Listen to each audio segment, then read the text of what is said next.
Hello. To anybody that stumbled upon this, I'm back with Disco Elysium. That's how it's pronounced. And, I don't really know where I'm going.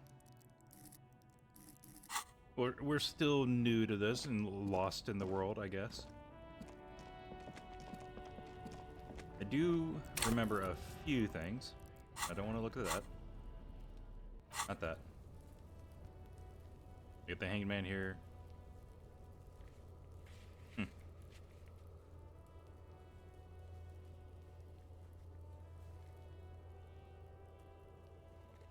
Physical instrument formidable. Yeah.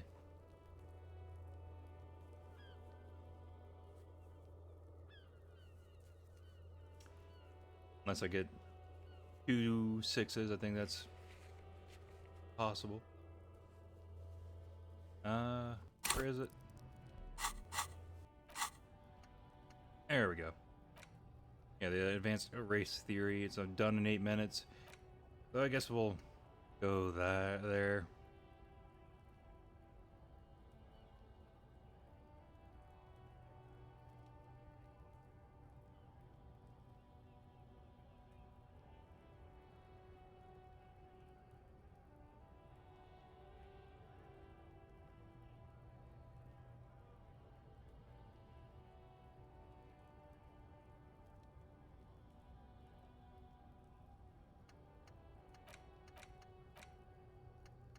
Okay.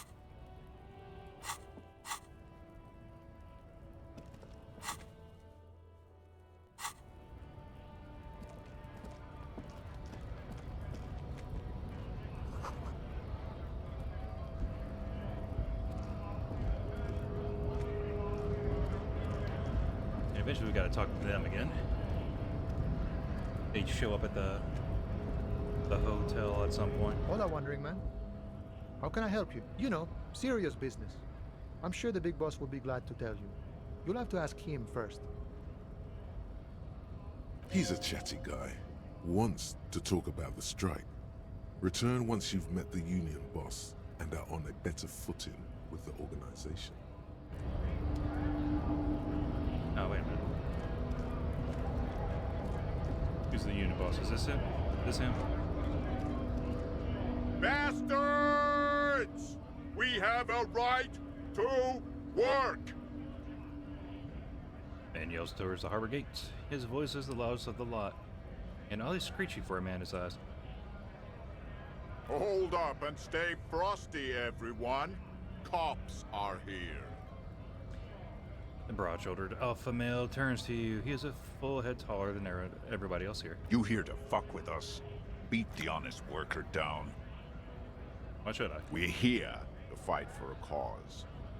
Stripes usually have problems with people who have causes.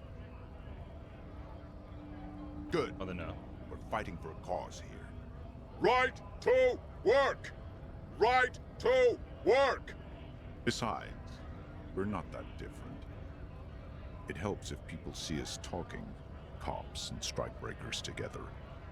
Shows authorities are on our side. Builds confidence. Yeah, well, what kind of causes are we talking about? Rights of people. Rights of workers. To have gainful employment. To make a salary. And feed their families. Alright. I mean, I definitely haven't chosen a side yet. I can agree with all that. Let's see. Maybe you should ask them the questions. Like, why we're not allowed to make a living here. Shame on you! We have families to feed, you piece of shit. Points to the man at the man sitting on the rail. So do we, Scott.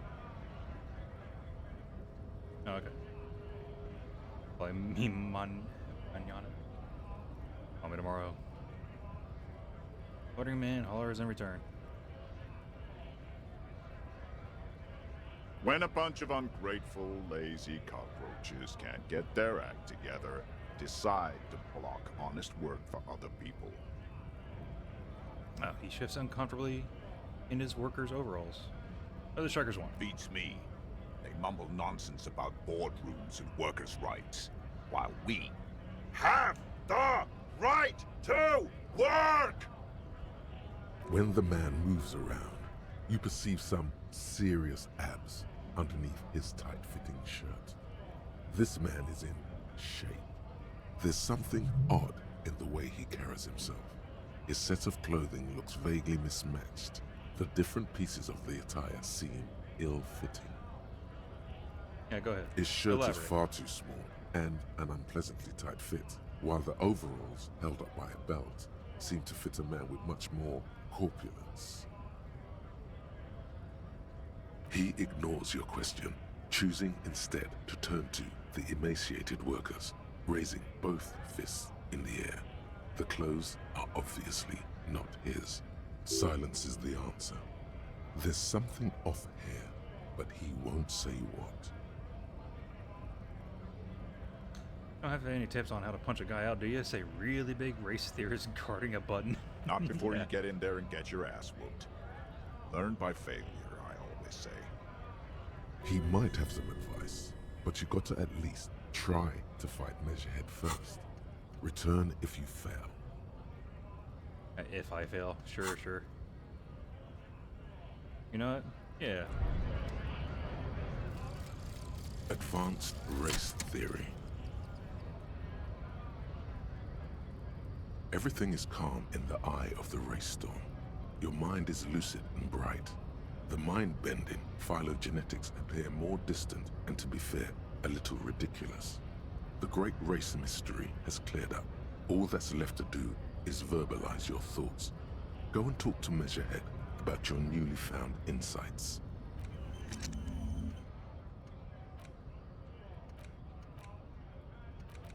I don't know why I do that. It just feels right.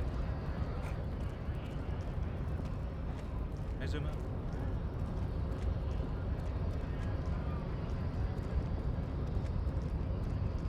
Alright, buddy, The we're back in time. unpromising race pupil returns.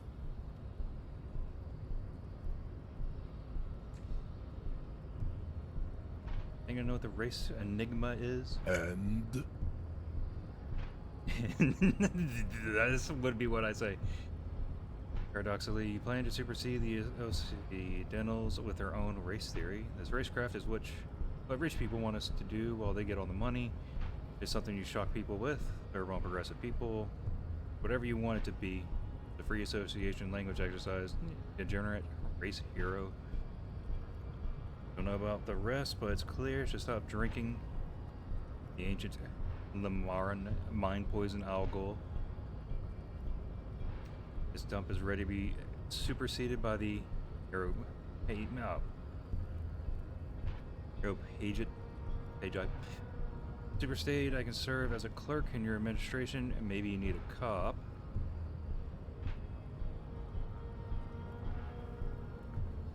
You know what? This is what I would say, personally. Like, what they're talking about is just bullshit. look, babe.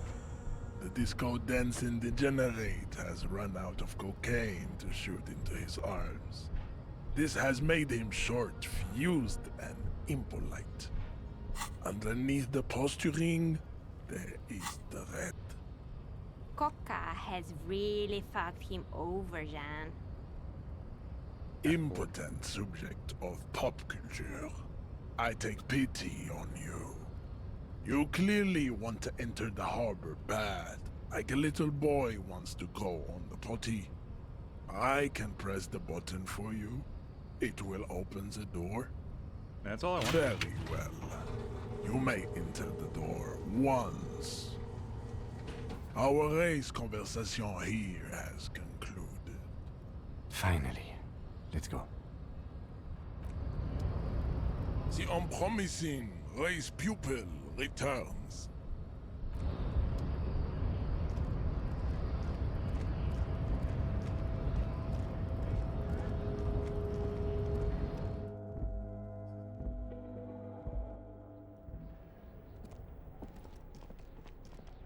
Let's see. Member of the board is written at the top of the flyers.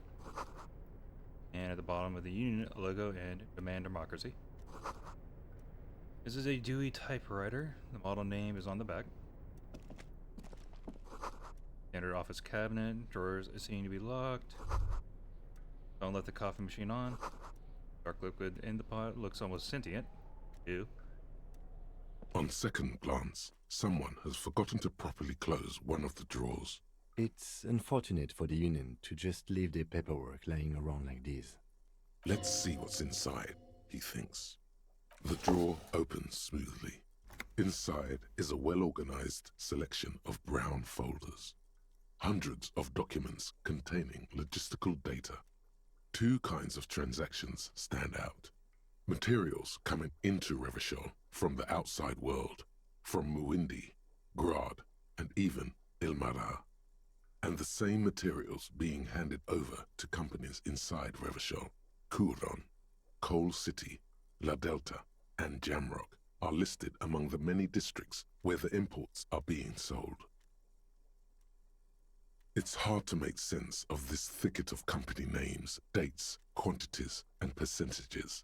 You try to focus, but the lines are getting blurry. Alright, let's try. Whatever's hidden here Jesus is Christ. hidden well. Concentration isn't enough. Only a trained accountant with a background in logistics would be able to really make sense of it. However, there is a little handwritten note stuck on the side of the drawer. It appears to be a to-do list written in large, uneven capital letters. Remember, Leo, Everart's shoes, special whirling borscht, water Everart's plants, sweep office floor, more banners. Okay. Now we just gotta figure out who the heck that is. All items on the list have been crossed out, and the note itself is crumpled. Book him a to-do note with lists of errands for Everart. Everard Clare, probably. The head of the Debarders Union. One of his aides must have left it. Nothing incriminating here. What is so special about this borscht? Code for drugs? Booze? Blood? Remember, Leo, Everart's shoes, special whirling borscht, water Everart's plants, sweep office floor. All items on the list have been crossed out, and the note itself is crumpled. The drawer slides shut smoothly.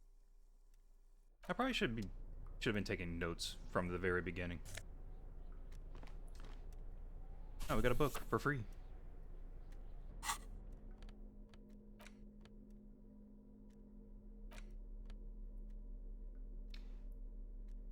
Leading intellectual organ of Martin. Communism offers a radical Azovian perspective on a range of contemporary issues. The cover features a stylized portrait of the late King Rizal, with a pair of white antlers growing out of his head.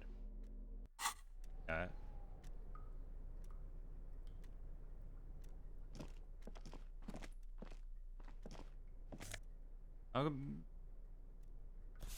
gonna be honest, I thought that coming in here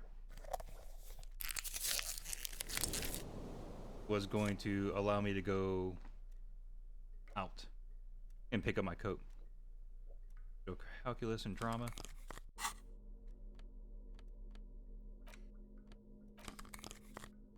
Look at this. I am just kind of stealing from them, though.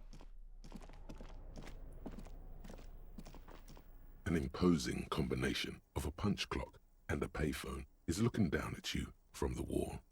A note on the side says, "Tokens unavailable due to strike. Use change."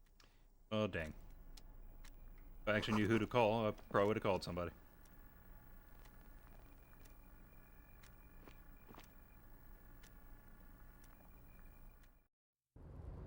Oh, yeah, here we are.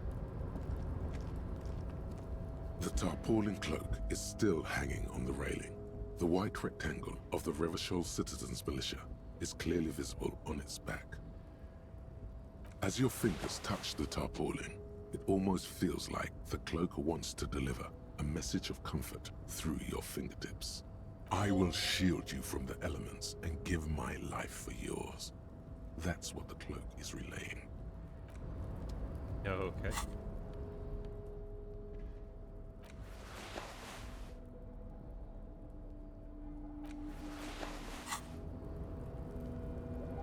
Well, I guess we gotta explore now.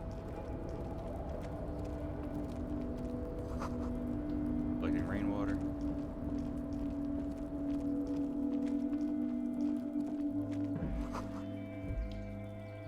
Packs worth of cigarette butts. Snow is quietly covering the numerous wine bottles and cigarette butts on the ground. Someone partied really, really hard here. Yeah, did I do Well, this? yes, I think we can say with relative confidence that it was you. I'm completely convinced it was me. I've been an advanced scouting mission in the harbor. Yes, this looks pretty advanced, alright. For now, let's just move on. Yeah, the real one was, this kind of seems sad.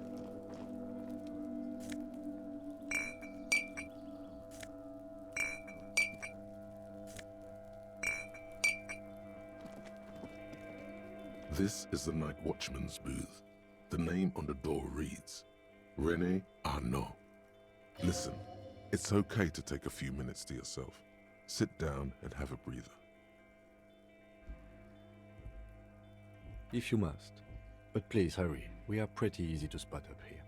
Nothing incriminating catches your eye. The cabinets are clean and their sparse contents meticulously organized.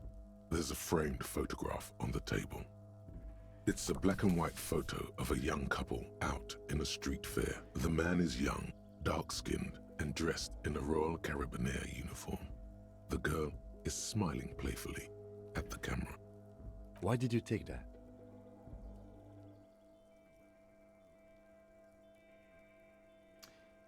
Taking an artistic photo collage copies. Think she will collect evidence. Something about this man piques my interest. I think this can be a side thing. Just... Fine. But let's move. I don't want to be seen snooping around here. Yeah, we leave. Items. I can't interact with it though.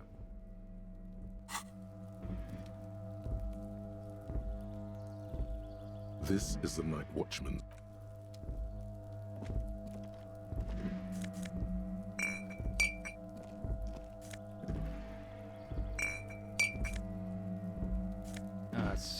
Seriously?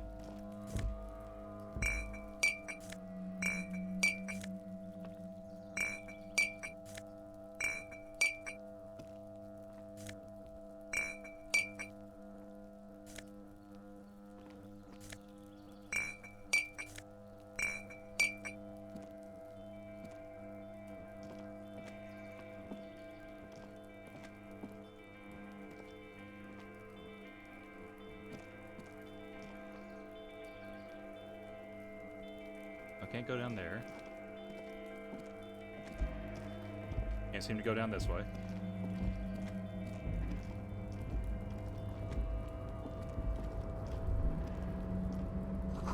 My Roundry Great Machine is... whatever. White pine trees are printed onto the scene covering. Looks like a forest under snow.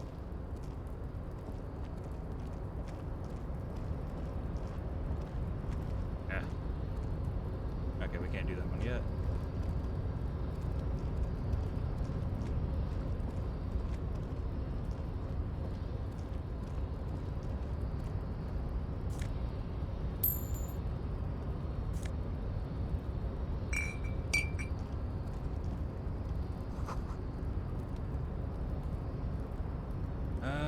Faded industrial lighting on the platform.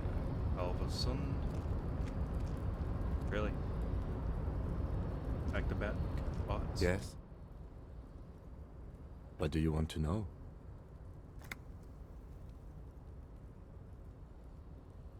I'm afraid you and I are pawns in a pissing competition. Yeah, what do you mean? You don't know? I assumed you were in on it.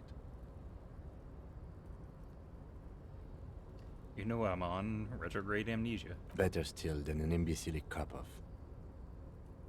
It's just stupidity. Should let it go, but let's keep... The cop kind. Our precincts can't decide if Martinez is part of Jamrock or the Industrial Harbor. Yours or mine, as if we somehow own parts of the city. typical street gang mentality. So we've let the Union make a mockery of law enforcement here, and now it's come to its natural conclusion. Struggle with Well, whoever sort owns- of. It's less a matter of who gets to police Martinez than who has to. It's an orphan district, in other words. I think the dispatch desk just told both our stations about the hanging. There was quite the brouhaha at the 57th, I can tell you that. Time to settle it, they said. Cop off. But I assure you, I am not their finest or toughest with 102 cases solved. What I am is least interested in a pissing competition. So he volunteered to represent the 57th, but not out of competitiveness. On the contrary. Yeah, what's it say about me? Raising an eyebrow, thinking it's best to let you make the next move. My one conclusion, I'm the finest we have. Hero cop sent to outperform you in every way imaginable. Must be an augury, an apocalyptic omen sent by my people. Can you guess my message? Don't be scared. I think I might have supernatural abilities. Or I have an unbelievable kill count. I'm gonna leave why I was sent. Unspecified. Apparently they're all like, yeah, I'm better.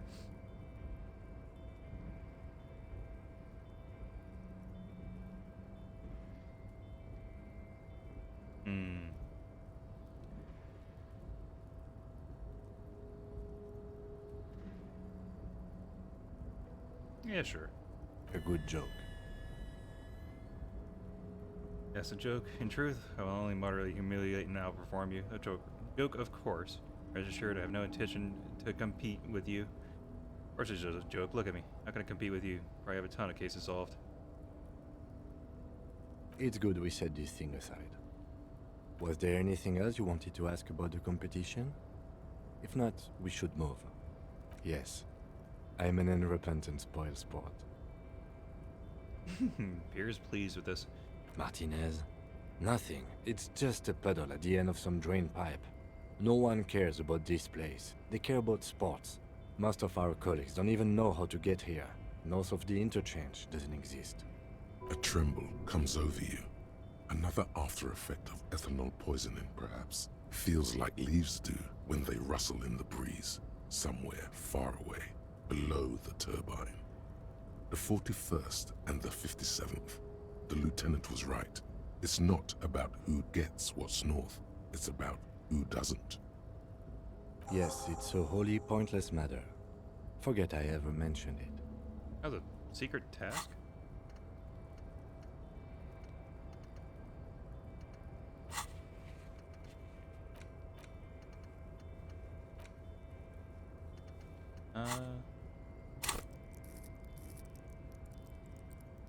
I'm gonna level the pain threshold again. Probably should have just kept it, actually. Yeah, screw it.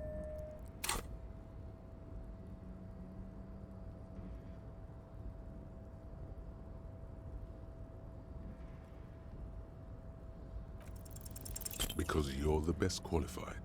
No, that doesn't seem right. You look dumb if you keep the lieutenant waiting for too long.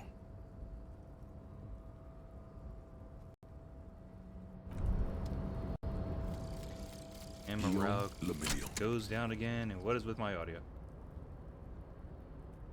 Bad news. Guillaume Lemillion did not become a cop. In 38, he went on a tour to the Sinyao province in Safre, where he died. Autoerotic asphyxiation. His body was found hanging from a decorative dragon tree in his junior suite, amid drug paraphernalia, unwholesome objects, and the Sylvia Trainer single, Wonderland, skipping in the background. And yes, you can take this as a metaphor for Revachol in the 30s, and also as a warning. Alright, fair enough. Yeah, Hobocop was something I could internalize.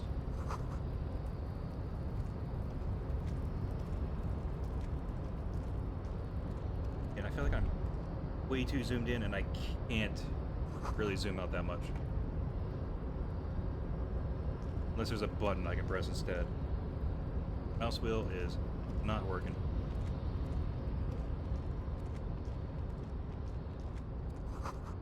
Baker's Tower is silent. There's no work organized in yard below.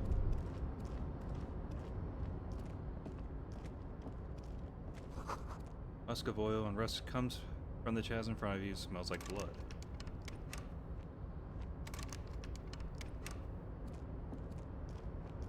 That's a... Come on. Lockpick thing, though. Industrial side thermos smells like burnt coffee.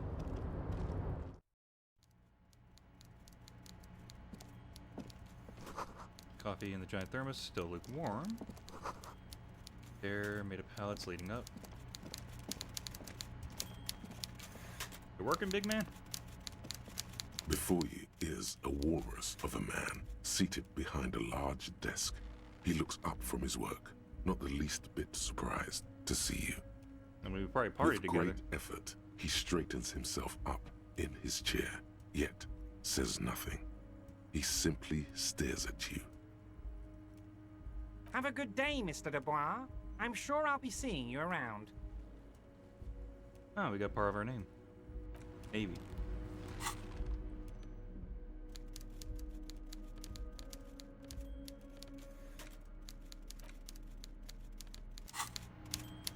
Mr. Dubois, I hope time is on your side this time. Please, take a seat.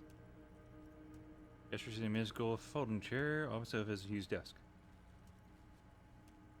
Please, Mr. Dubois, let us converse in a civilized manner, as equals. Take a seat. I insist. All right. Excellent, Mr. Dubois. I can see that you're a reasonable man, and reasonable men can be of great use to one another. Gives you a sly wink. So tell me, how can the head of the Debarders Union help a representative of the Revachol Citizens Militia today? The chair is incredibly uncomfortable. Fortunately, your ass is made of iron, and the chair is Yay. made of wood. Iron beats wood. You manage not to shift around too much. I knew there's a reason to upgrade it. By the way, I heard you got a rather rude reception from a certain Lawrence Gart. Some people have no manners, it pains me to say. This should take care of that nonsense. Points to a giant novelty check on his desk. Absolutely comically huge. It should be sufficient to cover your expenses for a few days and patch over your differences with a cafeteria manager. Go ahead, take it. Hey, that's 25 real. That's good money. Think of all the stuff you could.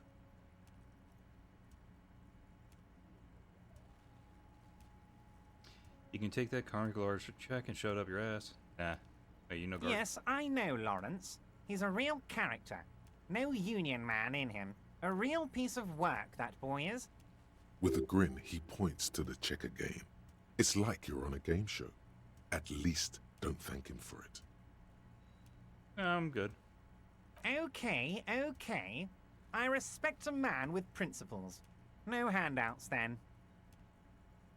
Now, Hey. I'd like to set your mind at ease about one other matter. Your lost gun. Let me assure you, Union people are on it as we speak. I've got my best hounds looking for that lost gun. His slug-like lips move, but all you hear is an echo. Lost gun, lost gun, lost gun. The world is swallowed by a black hole of fear. Only two words escape its gravitational pull. Lost and gun. Oh God, why didn't you think of this before? Cops have guns. Where's yours? Oh. Despair creeps into you, getting fat on your weakness. Whatever noble intentions you once had as a police officer, it's eating them all up now. That figures. I should have not worried. You're still coming up with sentences. That's a step up from total annihilation, right?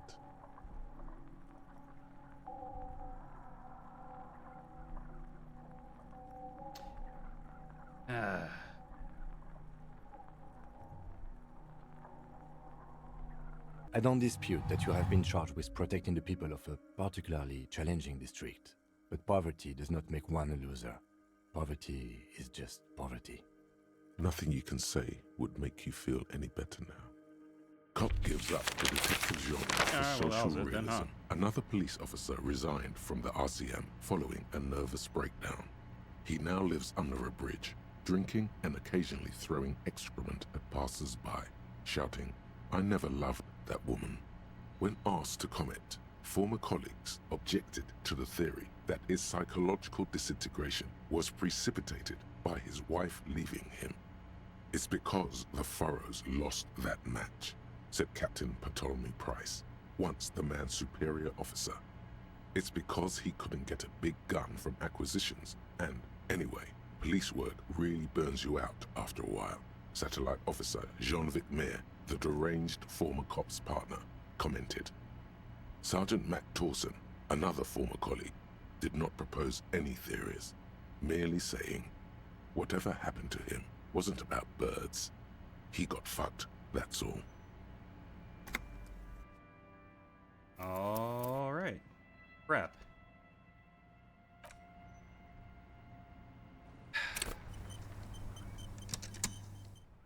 Great. Great. Who the hell are you? I am a gander and a hunter and a gatherer. Feel like a traveler. A simple little cadence. He seems to be making it up as he goes. Yeah, I don't care. Ugh.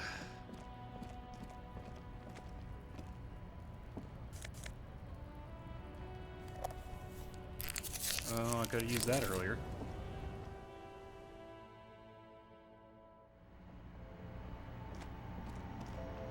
The tear machine your bottles clunk into the...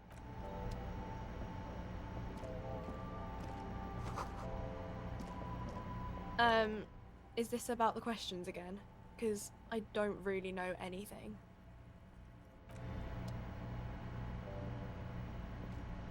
A small cabinet on the wall is filled with various medicine bottles, nasal sprays, and blister packs.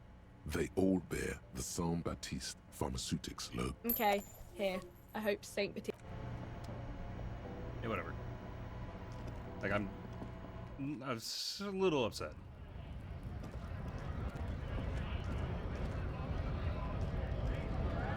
Bastards!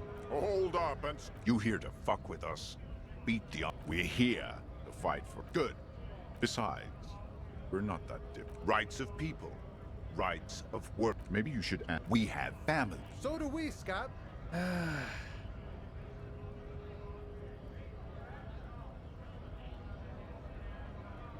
We were promised work. We'd be in there, working, if the bastards hadn't shut the gates. Main gate's locked. Would take heavy ordnance to bust it open. Could try to get in through the secretary's office. Door's locked. The guards blocking the way to the access panel. And I don't mean the scrawny mess punk either. I mean head measurer.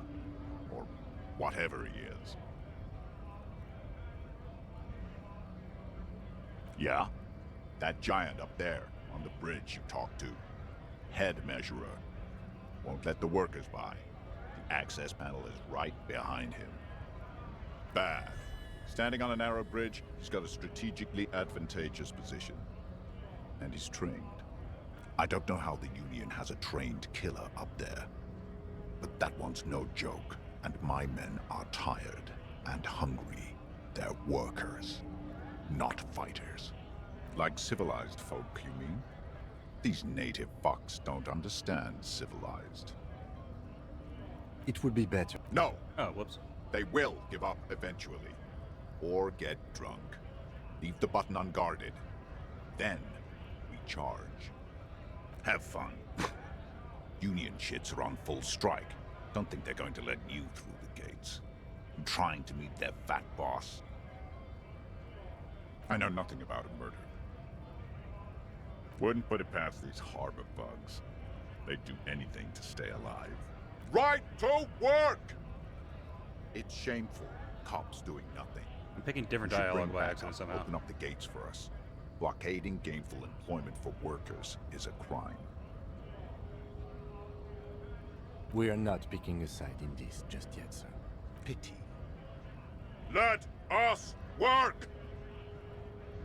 Not before you get in there and... He might have some advice, but you got to at least... Advanced race theory. Yeah, we already know.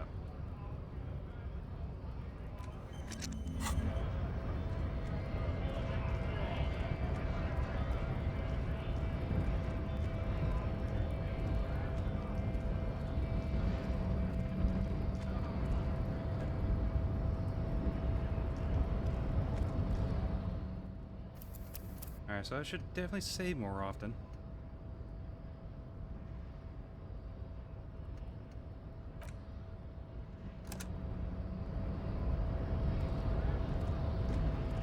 The unpromising race pupil returns. And... Look, babe. Coca has Impotent subject. Very well. Finally. Let's go.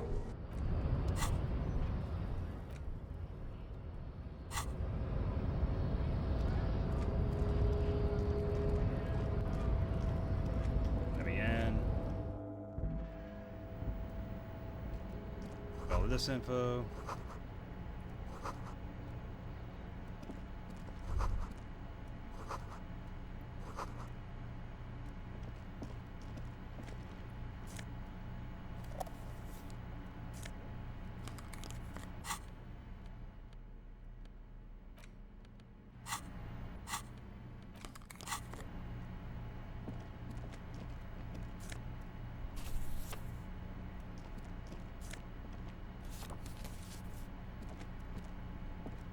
On second glance, It's let's see what's inside. The drawer opens smoothly.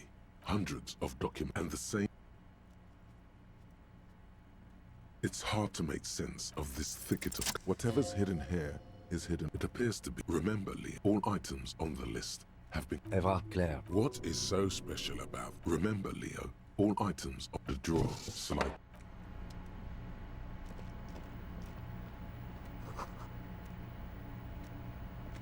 An imposing combination.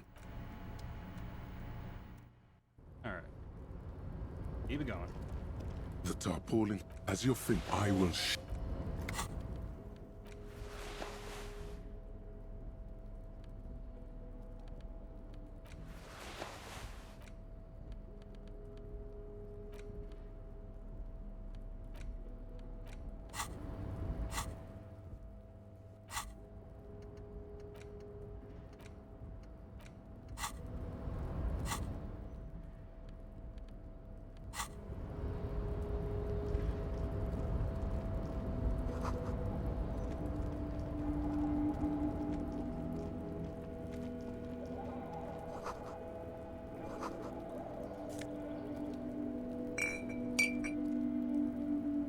Yes?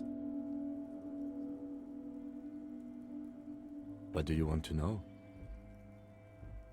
I'm afraid you don't know. I assume better still than an imbecile. It's just stupid. The cop kind. Or, well, sort of. I think the dispatch desk just told... So, he volunteered to represent the 57th, but not out of competitiveness. A good joke. It's good we said. Was there anything else you wanted to add? Yes. I'm an Martinez. A tremble comes over you. Another after effect of ethanol poisoning. Yes, it's a wholly pointless matter. Forget I ever mentioned it. I'm gonna just... We're just kind of get back to where we left off.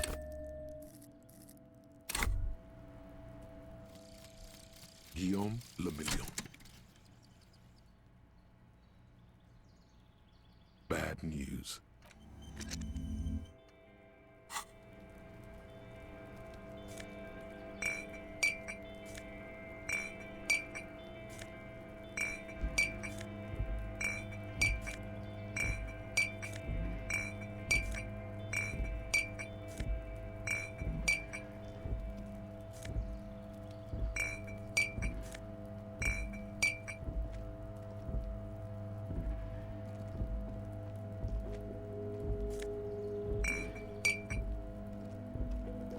Guess the bad thing is we didn't seem to talk about it this time. This is the night. Listen, it's okay to take a. If you must. Nothing incriminating. It's a black and. Why did you take that? Fine, but let's move.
Alright, we can't open this though.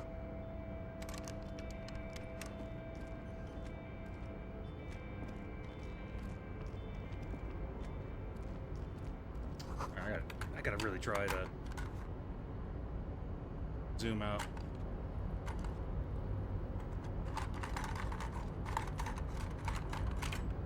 There we go.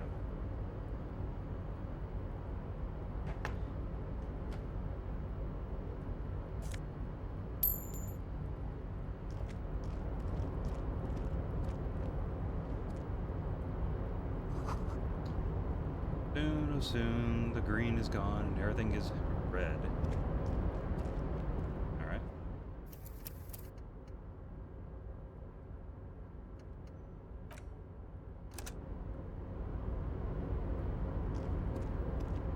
Container, container, I'll turn you nice and red.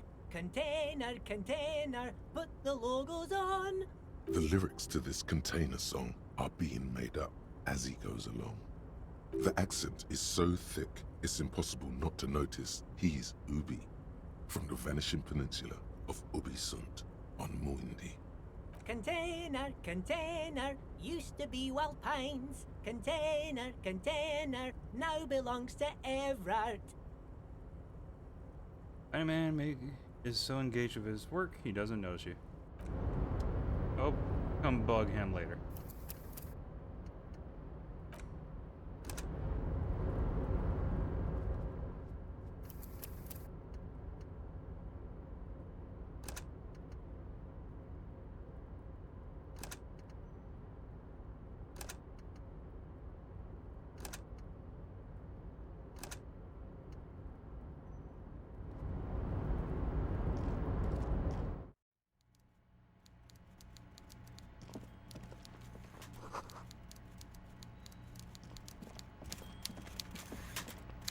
Fish. Before you is, with great effort, Have a good day, Mr. Dubois. Mr. Dubois, I hope time is on your side this time. Please, Mr. Dubois, let us converse this. Excellent, Mr. Dubois. I can see that you are a reasonable man, and reasonable. So tell me. the chair is incredibly uncomfortable. Oh, by the way, I heard you. This should take. It should be Hey, that's 25 real. Yes, I know, Lawrence. With a grin, he points to the checker game. It's like Okay, now. his slug-like. The world is swallowed by. Oh God. Why didn't you? It's gone. Your gun is gone. There's nothing in your pockets. Are you all right, Harry? You seem anxious. Don't be. Or Everything's Harry going Dubois, to be all right. maybe? It's not like you left it loaded. You didn't lose a loaded gun. Local children aren't out there playing with it right now, pointing it into their own mouths. It's in a safe place. I just know it. I have a feeling everything's going to be all right. Yeah. We're gonna turn to Kim. Officer, we will deal with this later. We don't need Mr. Clare's help with this. I wouldn't be so sure about that. Better heal up again just in case. Gun was a surprise, the chair is killing you, but your asses aren't. God, You're sweating. Your knee is jerking. You're about to cry, aren't you? You're about to cry because you lost your gun and those children are gonna shoot themselves with it. And Ming can cry too. You want to cry? God, you're weak. Whatever you do, don't cry. He'll think you're disgusting. Mr. Dubois, you don't look so good. What is this, Mr. Yeah, I Dubois? figured. He keeps repeating. What is he trying to pull here? You need to cool the fuck down. Chill. Mr. Dubois! Mr. Dubois! Harry! Mr. Dubois, are you okay? Can I get you a glass of water or something? Are you having some kind of medical emergency? Maybe you could use your hands somehow, in a kind of throw-in motion, like you're throwing that Mr. Dubois act right back at him. He's Mr. Dubois. What an odd demonstration of... you got me, Harry. I don't even know what. As entertaining as it was, I'm afraid we're wasting our time. And I'm an extremely busy man, as I'm sure you are too. Okay, enough. We are here to ask you some questions pertaining to a murder investigation. Quick, here's your window. Get yourself together and ask him questions. Police officer questions. It is about time to stop embarrassing yourself. Questions will help you regain some of your lost dignity. Want to talk about the hanging? Actually, no. Let's go with the name first. Of course. Let us dispatch with the formalities. You call me Everard, I call you Harry. That's what the hanged corpse called you. Harry. My God, so it's true. I didn't want to believe it, but you are a fantastic science fiction amnesiac cop, aren't you? What are the odds of that? Shrugs with an amazed expression. Okay, so I I guess think this is the odds something of new. that are very low.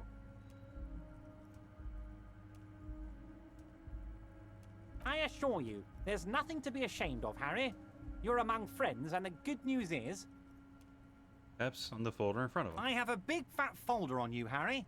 I'm sure you have a lot of questions to ask. Maybe I can help you out. Don't trust him. For all you know, Dubois might be his name. You need to confirm this. I'm sure you had some concerns you thought I might be able to address. And you are probably right. I can.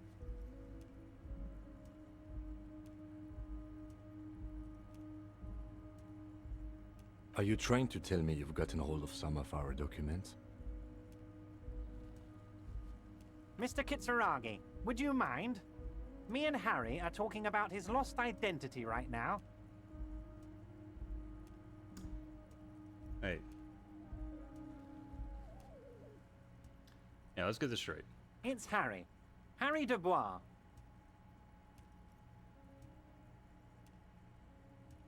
And I can work with you, Harry. Now, what else can I do for you? But of course, Harry. Your precinct is the 41st and you live in Jamrock. You're a Jamrock boy. A long way from home, but that's okay. Harry, you're not simply a cop, you're a star. A bright shining star in the drab law enforcement sky, outshining all other stars. You're a superstar. Yeah. Nonsense, Harry. You lit up this container when you walked in here. You're my golden boy.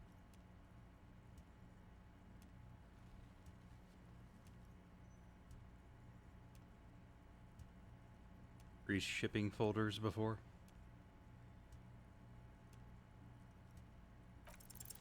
As you look at the folder, Everard covers it with his hand and pets it.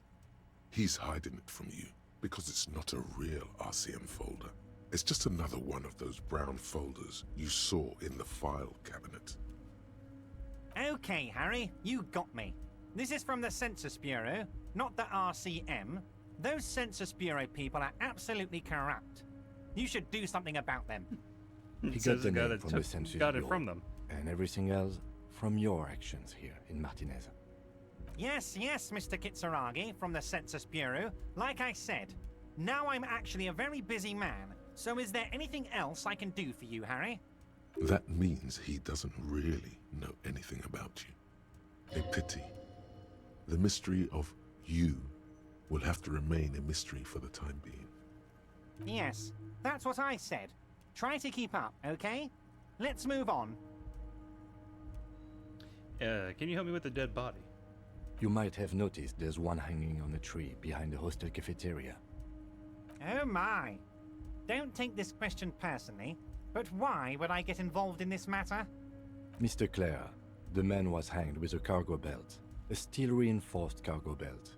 It's safe to assume the Union had something to do with the murder. Besides, getting the body down would benefit all of us. It's a stain on the neighborhood. Yeah, help your I community can out. certainly see how having him up there might start affecting some real estate values. He licks his fat lips and smiles. But of course, all joking aside, I am going to help you. Picks up the handset of a radio phone to his right and clicks a button. Jean-Luc, my boy, I'm sending 2 police officers down. They have a dead body in a tree problem they need help with. Namely, they need it to be taken down. And, Jean, please take it easy with the race signs. He's had enough of that. You can find Jean-Luc down at the gates, but you already knew that. Anyway, he's going to help you. I guess Jean-Luc told him about us. Oh, of course. That's your main thing here. That's why you're in Martinez. I know everything that goes on around here, and I would love to help you, like I'm helping you with the body. I mean, it's no secret that the lynching is connected to the strike. So much to talk about. Honestly, it's been weighing on me so heavily. I understand you need to interview me. Yeah, there's a but. But there's a thing that's been keeping me up at night. I want to talk about the hanging. I mean, if we could just calmly talk, exchange information, we could blow this thing wide open. I wish I could save here. Yes, that sounds good. I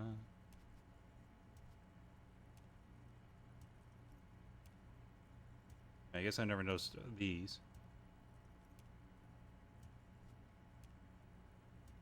Huh. Sounds good. Lieutenant says with a slow nod. Let's do that. But I can't think straight with this thing weighing on me. You're police officers, aren't you? I have a crazy idea. You guys are basically door-opening machines. Incredibly talented at opening doors. I've opened a few doors. And I'm sure you're going to open this one with flying colors, Harry. This really is very simple, and there's nothing shady about it. Does this jiggling ooze think he's going to use you? He's got another thing coming. Play his game, son, with your eyes peeled. He's going to slip up, and when he does, you're going to come out on top.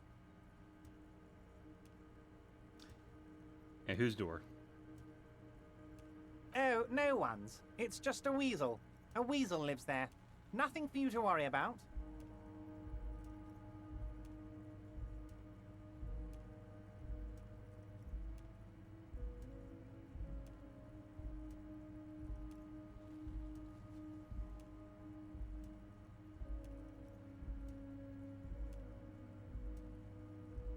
Yeah, fine.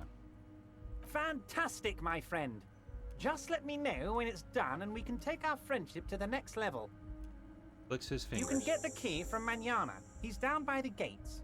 Manana's like a free agent in the Union. Special operations. Hardened socialist. A real free thinker, too. He'll tell you precisely where the door is. One last thing, Harry. Yeah, he smiles, obviously satisfied with how well he planned it all out. Just open the door. You don't need to go in or anything. I just want that weasel to come home and see the unlocked door. Yeah, let's talk about the lost gun. Even though it might kill the run again. Yes, your lost gun. My best men are on it. They're turning every stone, searching every playground, asking kids, grandmas, everyone. Your gun will be found, Harry. Let me assure you of that. It's just a matter of time and effort. The only way to find it seems to be working with him. He might even be holding your gun hostage.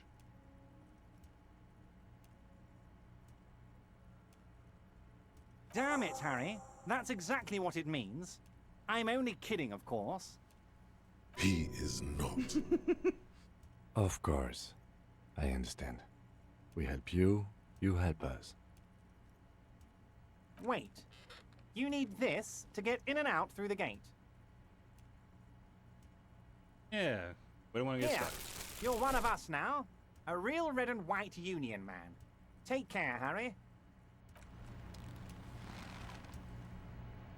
Yes? Because you're the best qualified. No, you look dumb if you keep the lieutenant waiting for too long. Oh, I forgot that damages morale. Alright, so we managed to get out of that. Mr. Dubois, a pleasure as always. See you soon, Debardeur. Just kidding, but not too much.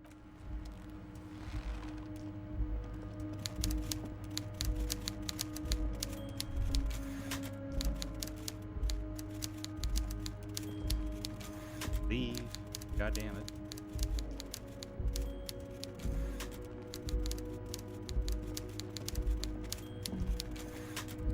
Oh, right.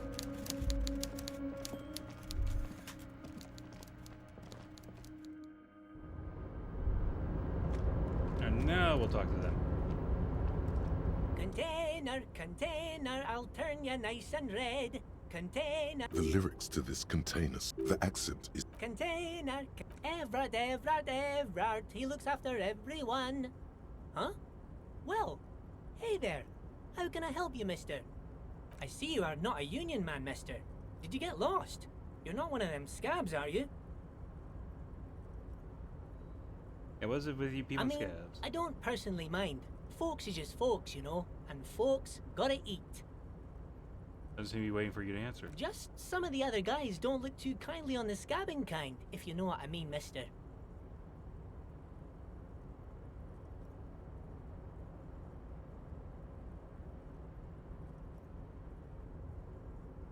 Yes, yes. Everybody needs a job, and this is mine. I'm Leonard, by the way. Leonard Bellick. But everyone calls me Leo. Little man raises a hand in a welcoming gesture. I'm like Mr. Everett's right-hand man when Mr. Edgar is out of town, and Mr. Edgar's right-hand man when Mr. Everett is away. Actually, Miss Beaufort is the right-hand man, but she's a lady. Who is this, Miss Beaufort? And looks up A at real Leo. pretty lady with a skin like those Douai Sucre candy bars my missus likes so much. Them are real nice to suckle on once the dinner is done and me and the missus sit down beside the radio. But I can't listen to the radio all the time. There's so much to do around here and I'm always busy keeping things running here. Yes I am, yes I am. Yes, this place really seems to run like clockwork. Keep it up, Leo. Lieutenant smiles at the little man. Well, thanks a lot. Coming from you, it means a lot, really. Didn't think it was possible, but the smile becomes even wider. Sometimes I feel some of the guys don't really get how much I bust my ass for them here. But you guys are alright. Oh, yes, yes. I leave all kinds of notes for myself. That old head of mine ain't so good at keeping things in no more. I almost forgot about the borscht. Oh, yes. I've been taking special whirling borscht to the men every day since the strike started. It's very, very good. Makes a man feel so warm and happy. I feel like I could take on Mr. Renadan's boar dogs every time the lunch is done. power borscht, huh? Never heard of a borscht that turns little guys into dogfighters. Alcohol, however. Yes, yes. I'm taking it to them. The borscht keeps them happy and in fighting spirits. Makes you all warm inside. They brew it in the whirling in rags.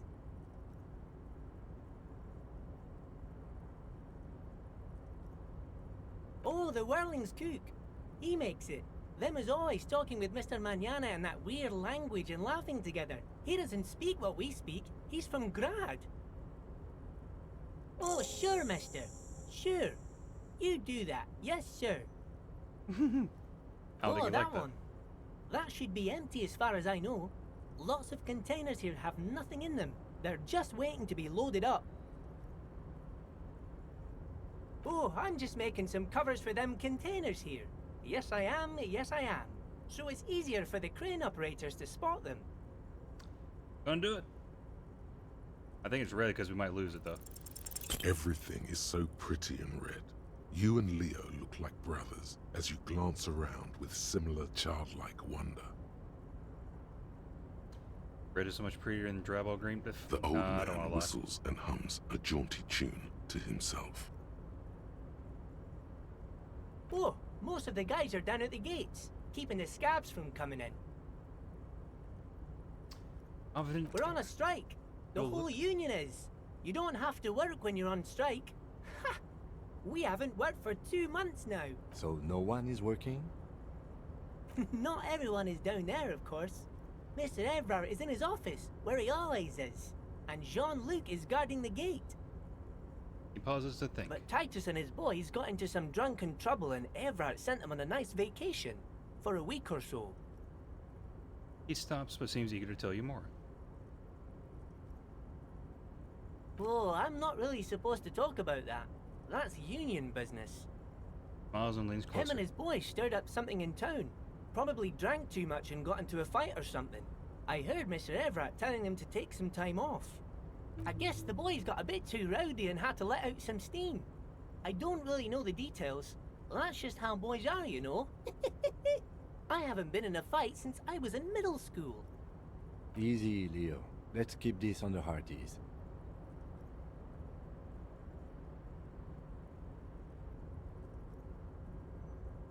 Oh yeah, let's hear about what you got into. I remember I was the runt of the class. The bigger boys always used to pick on me. You see, I had a bit of a temper back in the day. Flew off the handle like nobody's business. But Mr. Everett and his brother always came to help. Once they beat old Noel Becker so bad he needed stitches on his head. Noel never started another fight with anyone after this. Mr. Everett and Mr. Edgar are real nice guys, mister. You should go talk to Mr. Everett. I'm sure you'll be good friends. He's friends with everyone around here. Bye-bye now. He returns to his work.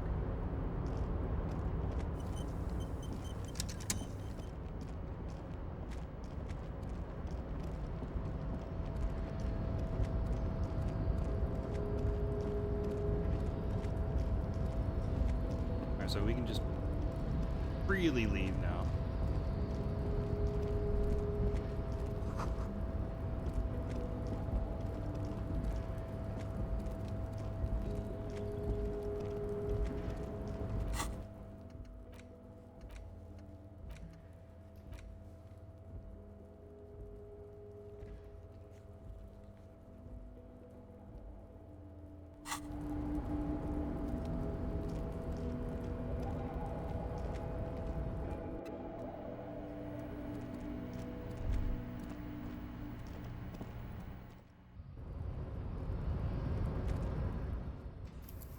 Do a save.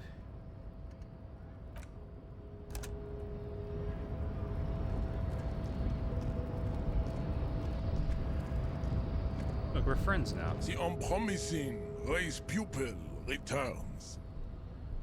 So it was. My unpromising race pupil entered the harbor and used my superior to give me orders. I salute your cunning and will remove the body from the tree with my bare hands. You're so noble, Measurehead. But while I am gone, someone must stand guard on the bridge. That someone needs to be you. Both of you.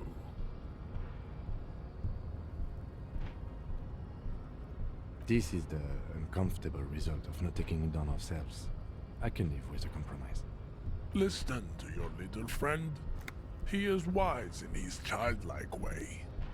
His mysterious race may yet prove fierce competition to my heroic haplogroup.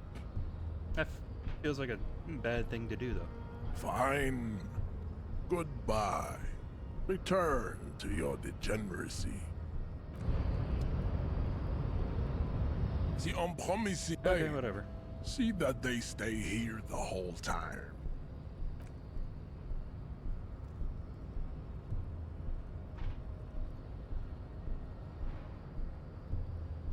And how is she going to do that?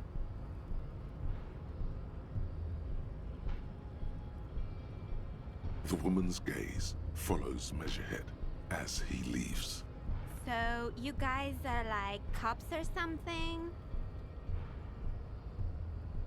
Cool. I like men with guns and power. I'm Katya, by the way. You hear that? That sound. He's breaking something. Yeah, Jean-Luc must be really tearing it up over there. I wish I could see it. Look at you! RCM rent-a-cops! Guarding that bridge like Everott's lapdogs! Is this where it's at now? The RCM is for sale! And who are you? What is your business here? Why are your clothes 4 sizes too small for you?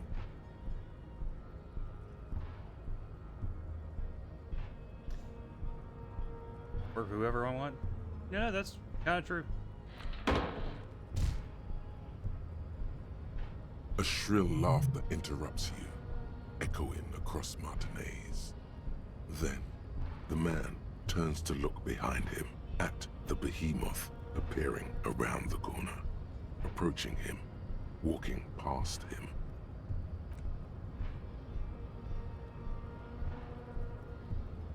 He really just did it with his bare hands, though.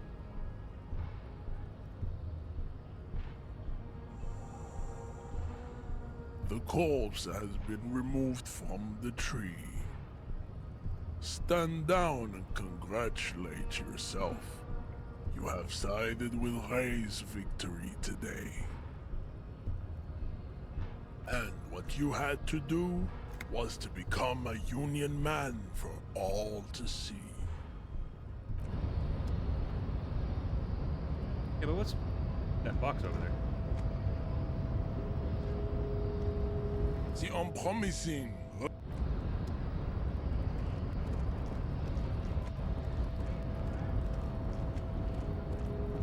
So why are they still here? So, how'd you like our harbor? It's but a rest area on the path leading across open plains. He notes solemnly, then turns to you, wide smile adorning his face. Right. You talk to the boss, eye to eye, like men of the plain. If you have any more questions, I'm set to talk. Yeah, any idea? The mercenary, eh? Who could have killed him? That's indeed the question. Why even do such a thing? What a thought! Why would noble workers resort to such a thing? Unless they were pushed, of course. Your dead guy was an enemy combatant.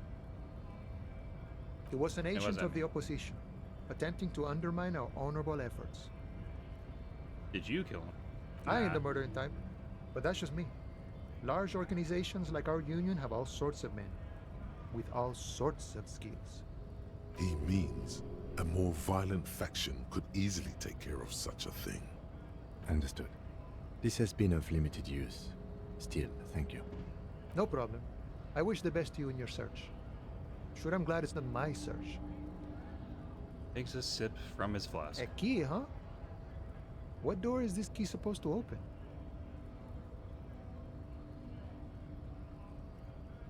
Oh, say no more. I got you. I got that key right here. And let me tell you, it's mighty good of you to help us out during the strike. Working class solidarity, as they say. Heard something about a weasel and didn't sound like a local polar weasel. You know what I mean? Not opening this door for myself, I'm opening it for all working men. Not really doing this for political reasons. Oh, so the none of the above type, are you? I get it, I get it. I like to keep my distance too. But it doesn't matter. It's a good thing you're doing. Thanks. What you're looking for is a basement door behind the greenhouse. That's behind the wailing in rags. That's all I know. Our organization is what you call compartmentalized. Means we keep out of each other's business. Okay, but where did you get the key from? The janitor gave it to me. Nice fella. We talked about life and things that really, truly matter. Hayes wanders off into the distance. None of this mess we're in. This jiving and juggling. What's it for? To feed our children, I guess. Yeah, anything else I should know? I'm more of a philosophical dock worker. I like to talk about the big picture stuff. Who I am, who you are, what we are fighting for. Man takes a big sip from his flask. Who he is and what they're fighting for? This is interesting. We're negotiating our share. Aye. Wait, so not wages or pensions or how large a share would you like? Oh, okay, economy stuff, I get it. Want to talk about something else? All of it.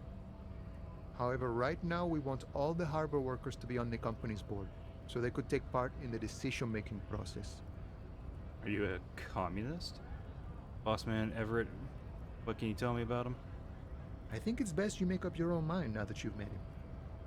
In my eyes, he is a capable organizer and a decent businessman.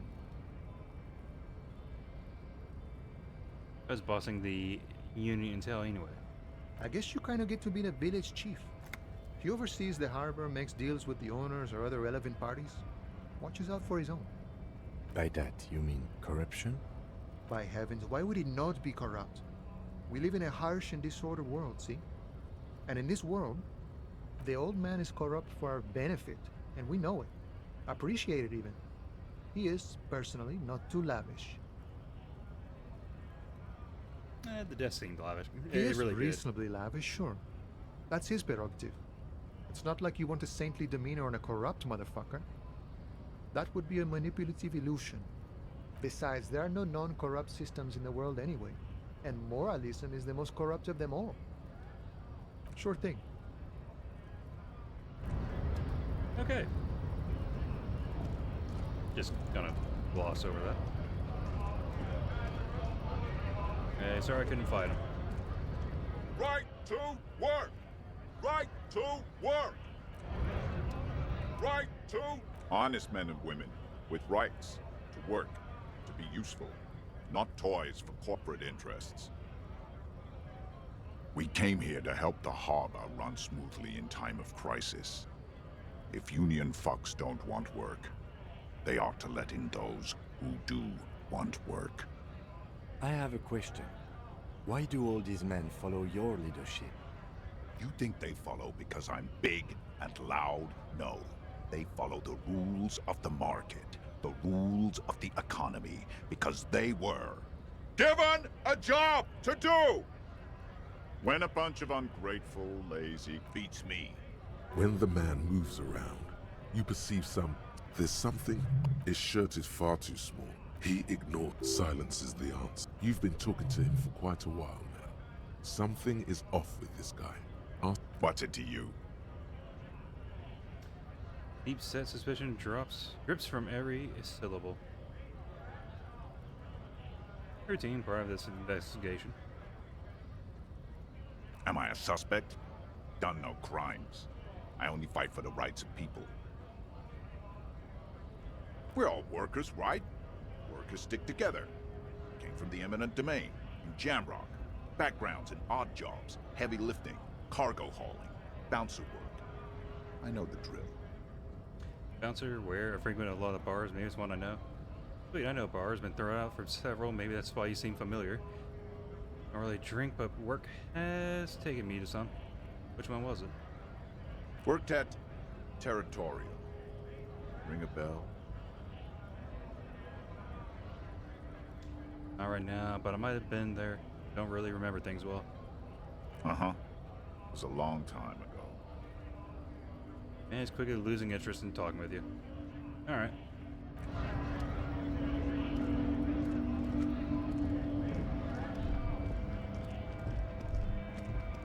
A lorry stuck in the traffic jam. This big, heavy Grad-made machine is well kept for such an old machine. The windows are clear. They've been recently washed. You can see a lorryman's cabin with personal belongings, stickers, insignia. The driver has adorned his space with a substantial collection of peculiar paraphernalia. Proclamations about honor, strength, and purity are glued to various panels. The back end of the cabin has a small perch to sleep, large ashtrays. There are several suns and wheels sewn into the curtains. A book with ragged edges catches your notice. The front cover features a large, muscular man. The title reads, Man from Eamdal in the Lost City of the Pygmies. Racist nationalist paraphernalia. Not unusual in this part of town. This is our guy. Likely, yes. This guy's proud of who he is. Drapes it all over his machine. He was acting tough before. This probably scared him a bit. Who knows when it will come in handy? A slightly scared, racist lorryman.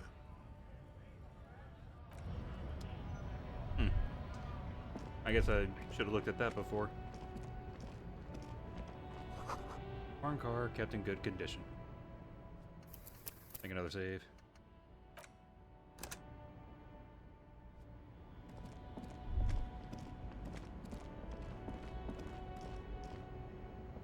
An old monument stands in the middle of the traffic island, pointing toward the sea.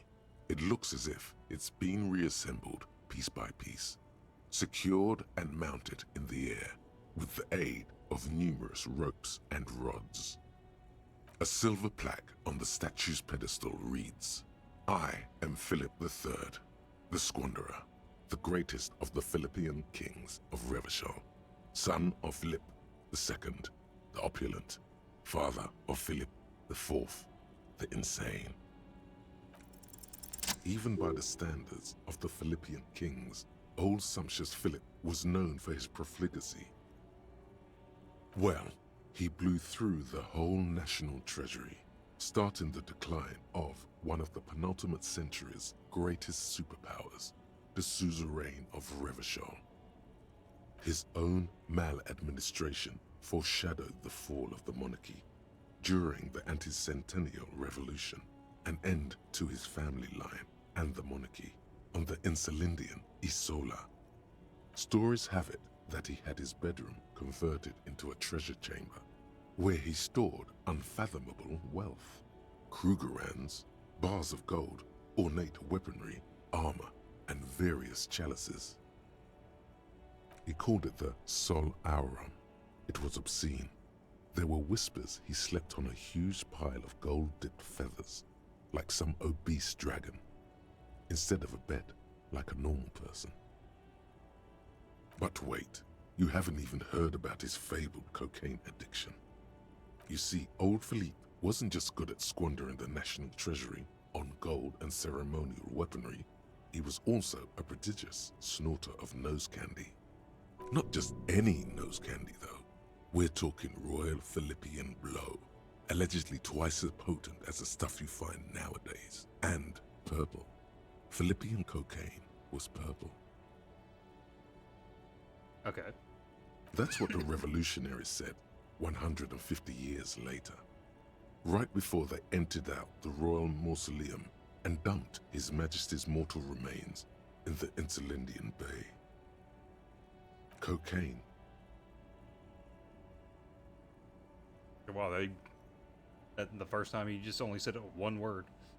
His Majesty's courtiers said it helped him connect with the higher realms. Beneath the cold waters of the Insulindian Bay, thrown there by the revolutionaries after they cleaned out the royal mausoleum. Yeah, I kind of feel A like they group did of say that marble already. pleurons still surround the king's vandalized tomb. A deathly cold wind sweeps up candy wrappers and old newspapers.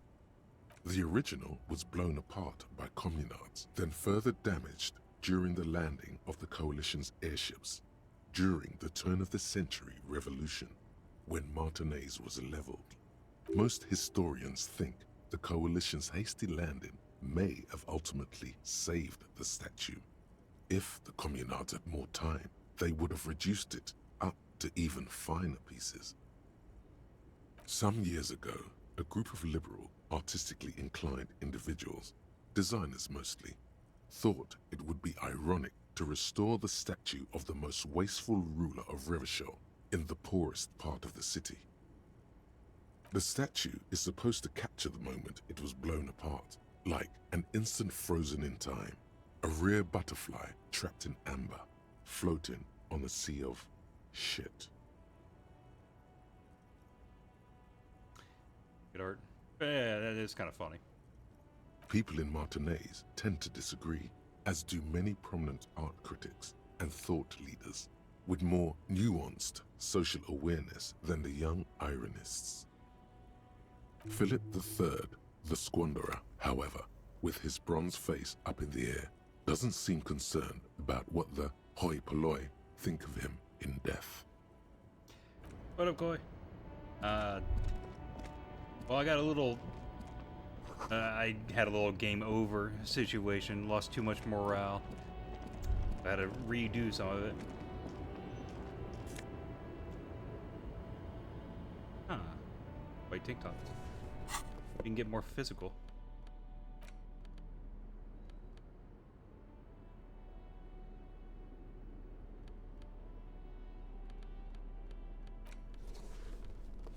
Yeah, we'll worry about that later. It's just, at the moment, it's just a lot of talking. It even, it kind of reminds me of that other game. A small, wrinkled woman does not greet you. She nods along to something on her radio.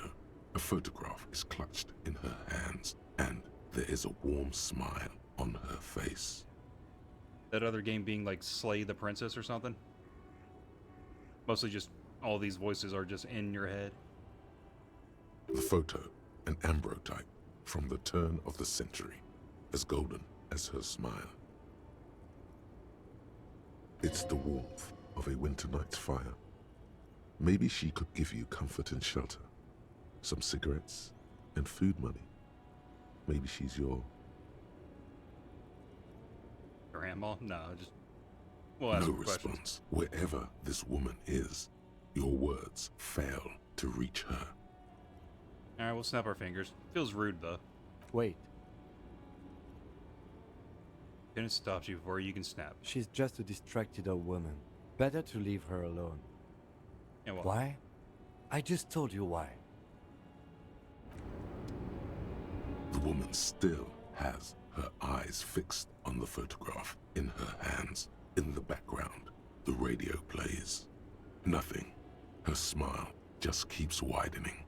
Her hair is gray like lead. No, this one is a monster in disguise.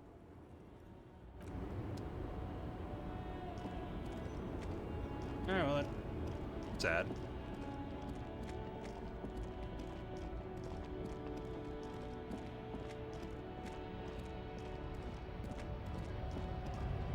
Yeah, I went for the custom build. I was like, yeah, this seems accurate to my own. But it was only because pain The threshold tear was an machine option. stands in the corner. A sign says your bottles clunk into the machine and the money appears with a satisfying jingle. You're a richer man now. Yay. A small cabinet on the wall Bye-bye. is filled with various medicine bottles, nasal sprays, and blister packs. They all bear the Saint Baptiste font. Okay, here. I hope Saint Baptiste makes you feel better or something. Okay, here. I hope Saint Baptiste makes you feel better or something.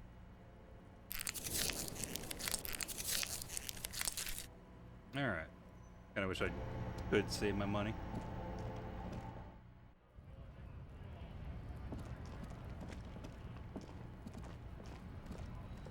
Looking for something?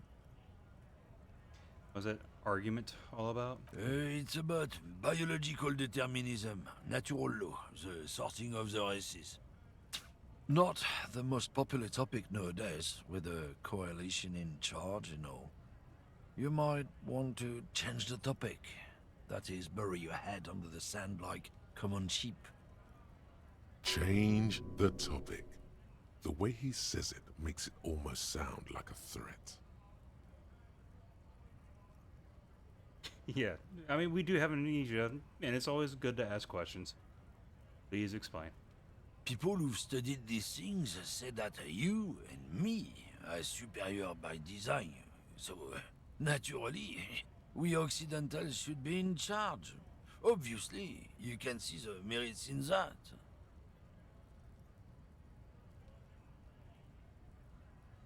Yes, I can really tell you're a prime example of superior design. Open your eyes. Haven't you noticed something different lately? An unfortunate downturn, maybe? Huh?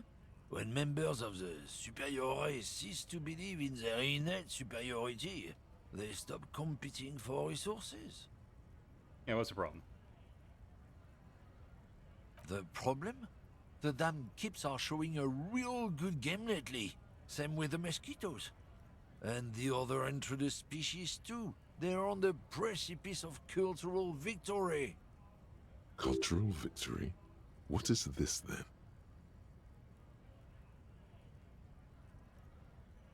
Yeah, It's what the let's hear 'em kips out. of Boogie Street are going for, right under our noses. And the others too, on the radio. Heard any chansons lately? Heard any motetos or leader? No. Dominating culture is how they plan to win. They say so themselves.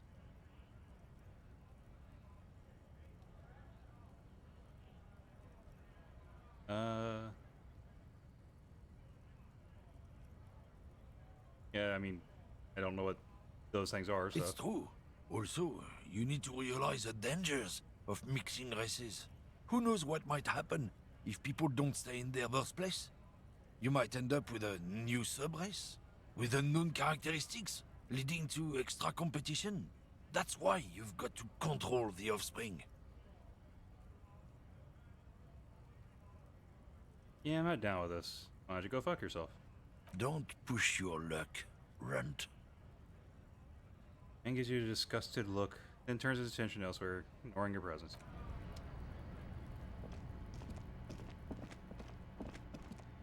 Yeah. I mean, I could have just jumped ahead and said that. Inside, you see a set of steering levers, a radio microphone, a pull-out toolbox, and the soft glow of the fuel preheater gauge. Alright, so we got our coat now. The frequency tableau But we didn't check lights anything up, on it. and the green button labeled Prime Line glows like a feline eye. And then you hear something. The soft purr of electrical kittens, radio waves cast far and wide over the metropolis. A woman's voice greets you through the static. Like the lieutenant's comment about the lucky racist will be our next one. This is Precinct 57. Hello, Lieutenant. How may I assist you? Hello, Alice. Please assist our colleague from the 41st precinct here. I'm putting him on. Firewalker. Hi, Alice. Officer 41st, yeah. This is Officer Alice Demetri, Precinct 57. How may I assist you? You can make me a civilian, a Sylvie. You may have reported a murder. Serial number for a pair of armored boots for me. Sure, officer. What's the number? And the make of the armor, if you know it. Got it. I'll All contact that. the ICP database immediately. Call back tomorrow. Hopefully they'll have dug up something useful by then. The International Collaboration Police, ICP, is an inter-Isolari law enforcement service, the crown jewel in the moral intern diadem, alongside EPIS and the coalition government. Yeah, why is this an option already? We gotta wait till tomorrow. Just a second, officer. He puts you on hold, the static crackling softly like a bonfire. After a while, you hear an old man greet you from the radio. His rattly voice is oddly familiar. 10-2, 10-5. This is 41st. Come in. Over. A scrawny old man sits in a dusty cubicle, How do we know? smoking, with a large white rectangle sewn on his vest. In front of him is a box-shaped apparatus with an array of wires and antennas. Alright, this the one is radio just switchboard. understanding cop culture. The man uses relay code. You got this. You're a cop, and cops know relay code. This is my only option. Why? 10-4, message received. 10-5, relay message. What's your status? Over. Just report. 10-18, state your message, sir. Badge missing. Yeah. 10-4, your badge should have most of your personal details. Look over that. Over. 10-9, over. A badge. Can't find it anywhere. Basically, it's gone. 10-4, message received.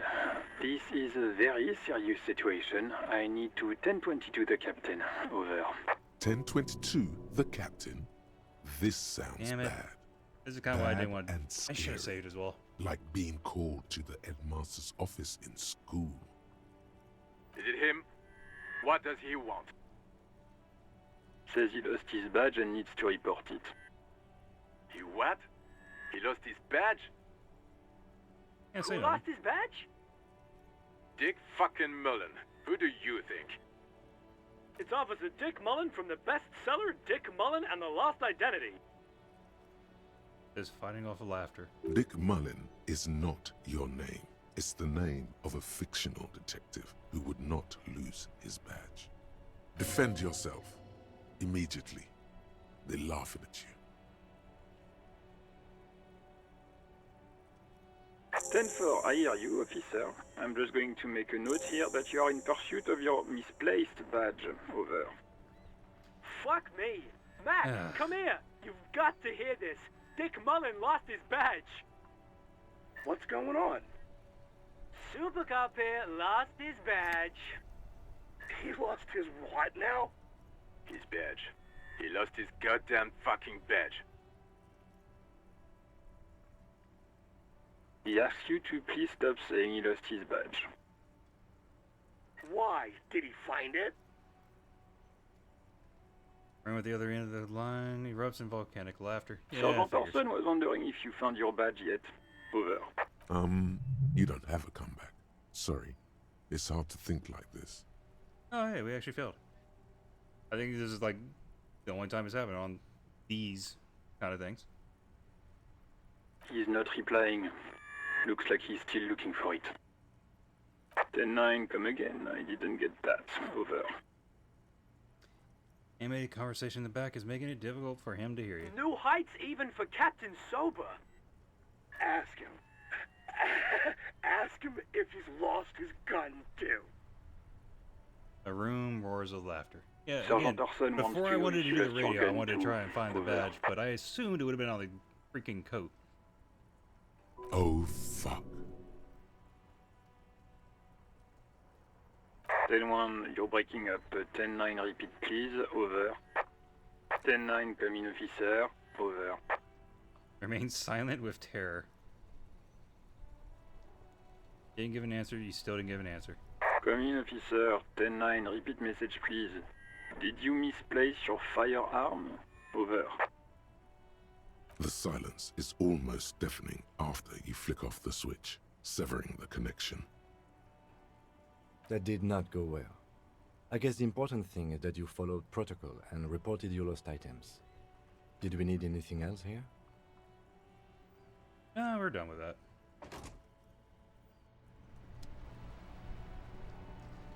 Definitely not what I would have done. Kind of felt I was forced into it after I made that call, and yeah, I could have just stopped at any time.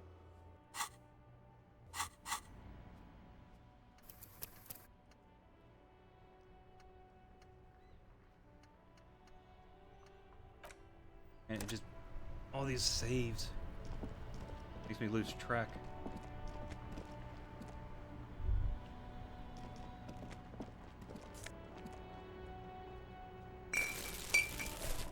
Okay. Are there people in here again? They did mention gotta be here at 1 or something.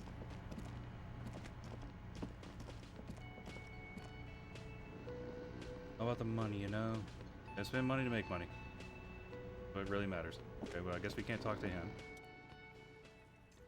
Man sleeping at the table, wearing mud-caked boots, rolled down overalls. The back of his shirt reads Wild Pines, circled by a logo of a tree. On the counter, rolled out of his open hand, you see a blister pack of headache medicine.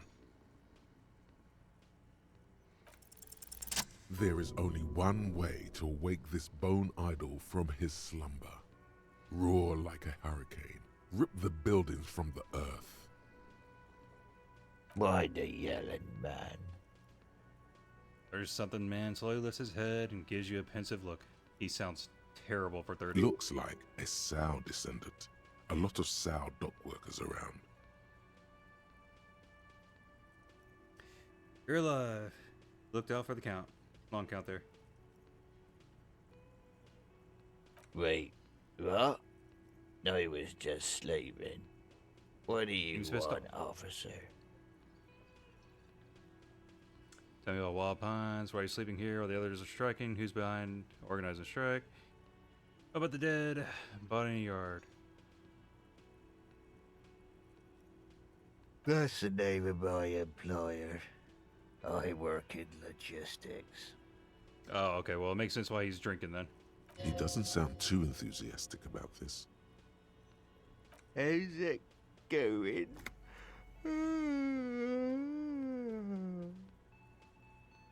Dock worker lets out a big yawn and stares at the cafeteria terrace doors. Some fingerprints glisten on the glass. Haven't you noticed what's going on outside? And it's told him at house. Good. Then you understand the gist of it. We would all be better off without the employers and their employment. For one, I could get some goddamn shut-eye. Right to sleep, I say. Yeah, what about? We are. The workers. The union. We know what we need. What's right for us. No leader? Okay. I guess there's also Everard. He's in charge of the union. He's smart. Knows how to negotiate. He's got our back. Yeah, I feel like he's pretty scummy though. He would definitely stab you on the back. Yeah. What about it? Seem cool with it. You have many of those hanging from trees here? Just trying to find out what you know about it. You know, people die here every day. Someone's found in a ditch, another one falls in a manhole, a third one gets eaten by stray dogs. If someone has decided to die on top of a tree, then how is it my concern? Yeah. One has to look into it. Looks like I'm not someone. Tell me what you know. I can tell you this. Trouble's ahead. You have a pretty solid feeling that the man's not just mouthing off.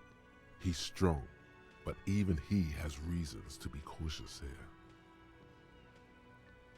Trouble's already here, or else how else would you call a dead man hanging from a tree? They say your guy was a killer. Your tree man. He has friends, same as him, killers. There's only one thing they know well. How to wreak havoc. You heard what I said. Draw your own conclusions. That's all I know, and I prefer to keep it this way. The lieutenant gives you a little nod, then makes a note in his blue notebook. So Union people think he was a killer, he thinks. Even sleepy hair. This doesn't help a lot, but it's something. Good work, detective. Yay. Indeed. Help yourself to some. Wait. No.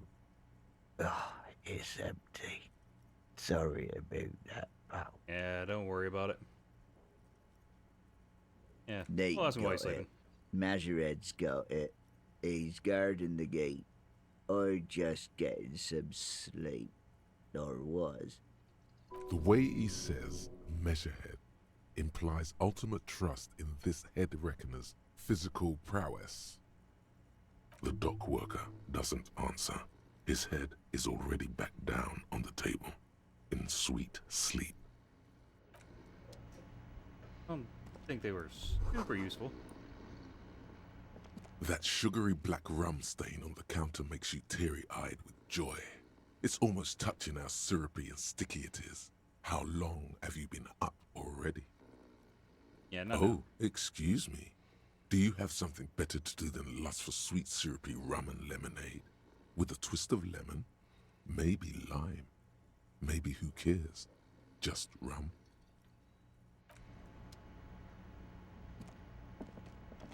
You can drink when the job's done. Counter door closed for winter. Can I help you? Great. Dart saw another thing at the whirling. Another thing. Great. I love those. Yes? Alright, well. Again, doesn't help.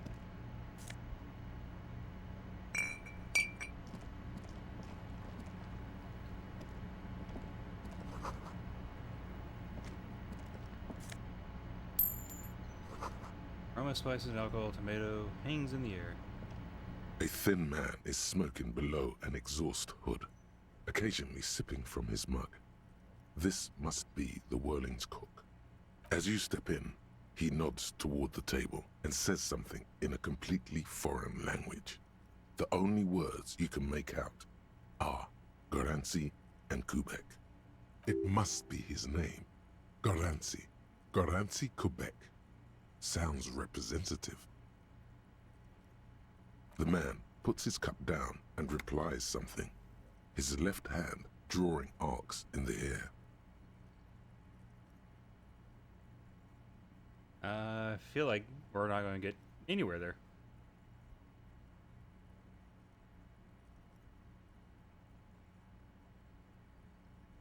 The man says a couple of sentences in that strange language of his, and then seems to wait for you to speak. Just one word. Sounds quizzical. Then he awaits your answer, with his brow arched. Now shake your head. Boss need more vodka? Takes a bottle from the shelf. Okay, so it's vodka that keeps the men happy and in good spirits.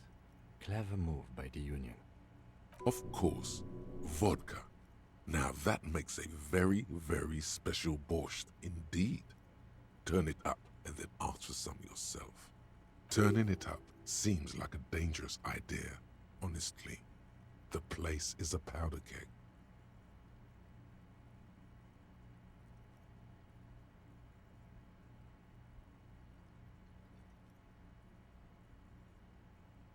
You know what, I'm just gonna leave it to The them. cook gives you a long, inspecting look, then shrugs too, and seems to wait for you to speak.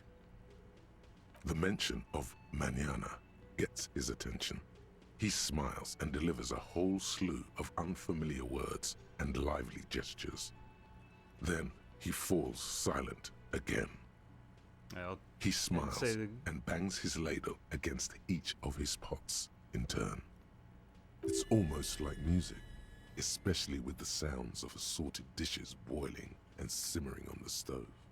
I don't think I got anywhere with that. Lonesome, long way home. Here we go. Home awaits.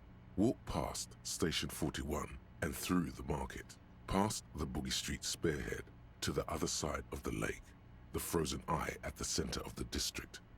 Then past the video rental store on the corner. There, at the end of a street lined with pine trees, a small house no larger than a matchbox. 11 Voyager Road. You no longer live there. Those times are gone. And so are those people. Why did you come here? Why are you still here? And where's the dealer? You have to get back to work. That's all you have now. Oh, that sucks.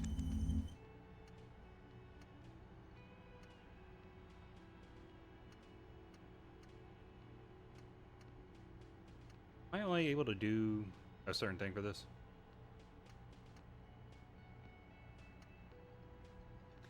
Oh. We also got another pain threshold from just doing this.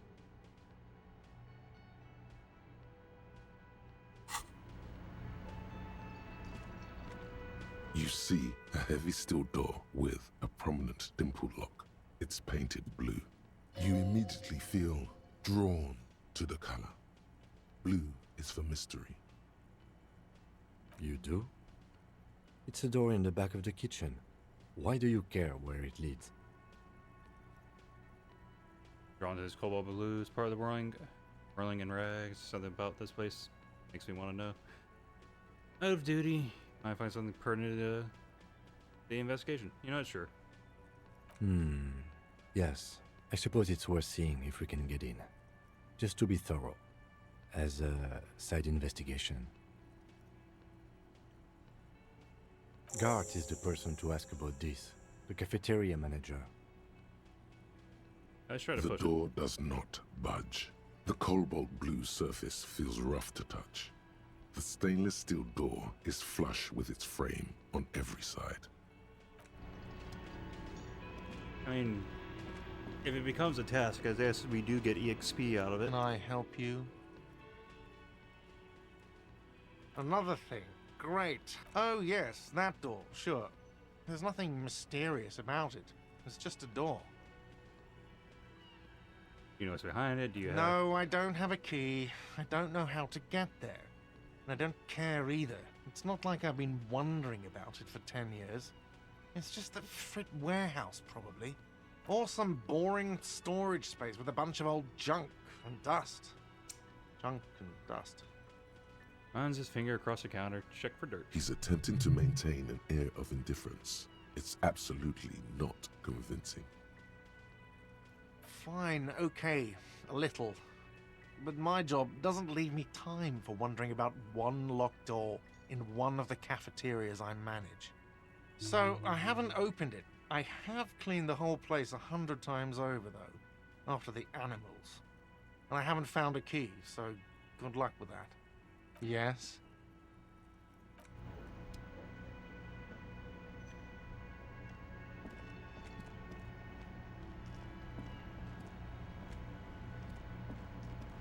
The man ponders his cooking utensils and he looks up at you, then looks away quickly, shrugging and muttering something to himself. Shrugging is an international sign for, no, I don't know what's behind that door. He looks up at you. Shrugging is an Alright, I just wanted to see if it would do anything on the second attempt. You see a heavy... I mean, it gave me like, basically a keyword of riddle.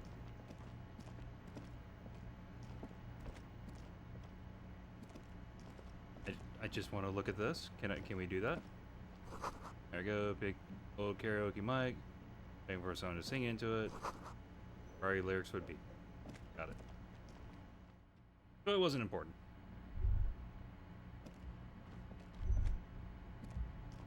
Does she have our badge? The badge? door is closed.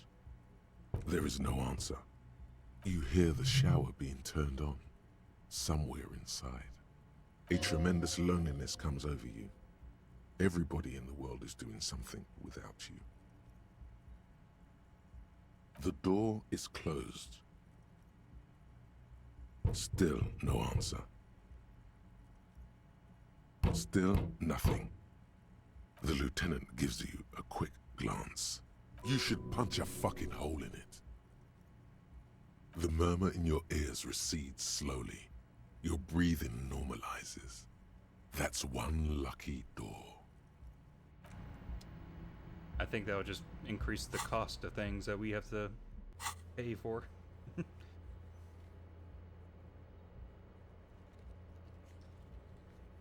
Have the key, door behind the greenhouse, then the yard. Basement door.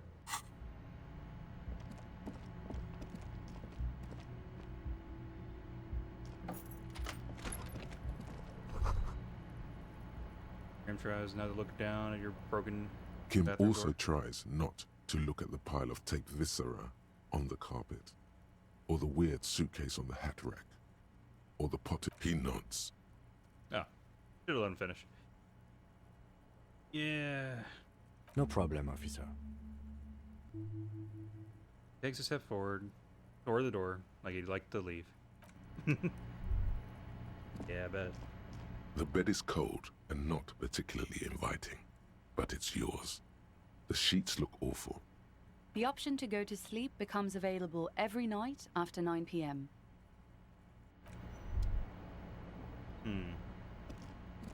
The window stands broken in its frame.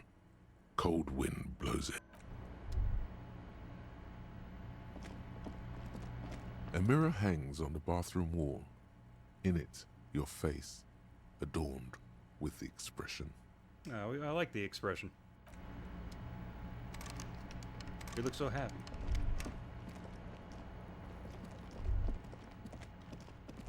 But I guess if we got rid of that, the measure head probably wouldn't have assumed instantly alcohol. Granted, he was right. You know, I'll be right back. Probably pausing stops time as well. Okay, we're back.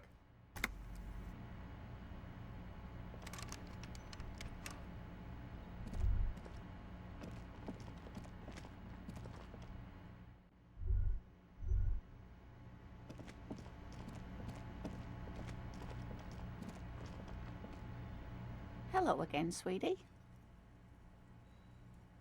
Yes, dear.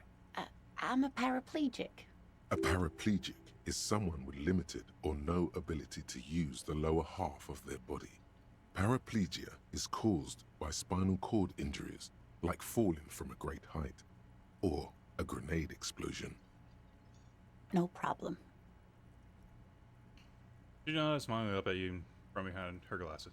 I don't know why I'm picking some of these options I've been neglecting. Like, it first time around, it definitely just didn't seem like I needed to. I definitely didn't. You missed a good show before. A kid came by and completely fucked the tree to pieces. He fucked the tree up! Fucked it good! It was porno! By the way, kipped is a racial slur. Oh, can't say that. Oh yeah, kids. Non-improvable. But don't you mean a desert? Oh, so superficial, kids. The race mystery runs deeper than you could ever understand. What is this shit? Talk normal to Kuno? You got your fuck bag down? The huge kipped made him his bottom kipped, Kuno! Stay away from him! At the body, what do you know about it? At the crime scene. You kids often play in this yard. I gotta ask, who is Kuno? Yeah, I found your shack. You found Kuno's secret door to Kuno's secret shack. It was closed for 5,000 years. How the fuck did you get in? Phase shifted. He ain't gonna know what this means. Shit. Get the fuck out of here. You can't do that. He can't do that, Kuno! He's trying to fuck at you again! Pigs can't displace. Can't do that teleport shit. Says to himself, then turns to How you. did you like it in there, pig old boy? Kuno's got a lot of cool shit there, right?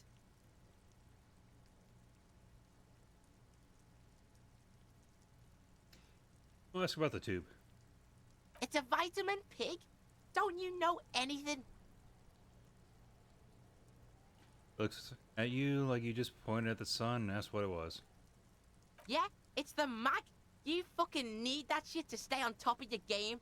Kuno goes through like a tube a day, rips mag like a motherfucker, and you could use a battle. Oh, don't teach him, Kuno! He's gonna use it against you, Kuno! Why is it just magnesium? Don't mystify You're it. not getting this, pig. It completely takes away the hangover. It's like you didn't do anything. Like you stayed home playing with your choo-choo. Looks at you, Fuck eyes you, bulging. pig! Don't do mag! You're gonna OD and you're gonna fucking die!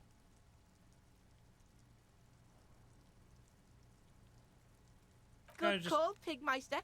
Don't come and talk to Kuno about his kingdom.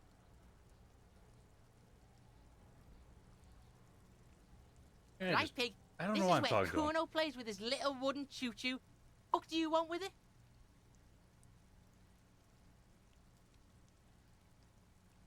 The ladder ever climb it? What's in the greenhouse over there? Dunno. Kiptas gardener used to work there. Hold on, Gardner used to work there? Yeah, that's what Kuno said. She couldn't handle the heat, so she took off. Kuno can take it. Shit's nothing to Kuno. Look, Kuno doesn't explain shit. Kuno just says shit. Looks at you in the eye and nods, as if agreeing with himself. Yeah, her. Yeah, whatever. Kuno doesn't give a shit. Buddy, what do you know about it? Ask Kuno her. doesn't fucking care.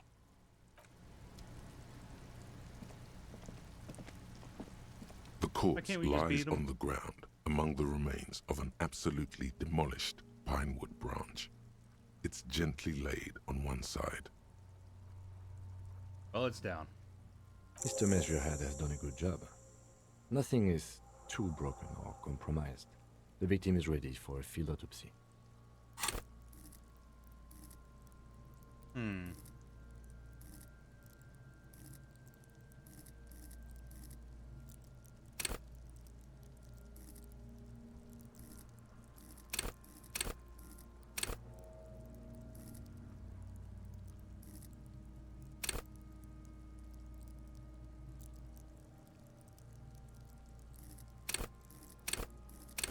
What do I feel like?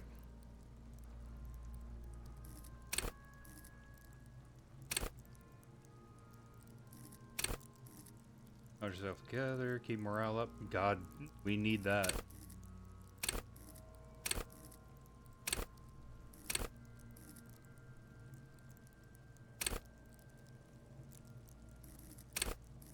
Endurance, pain threshold.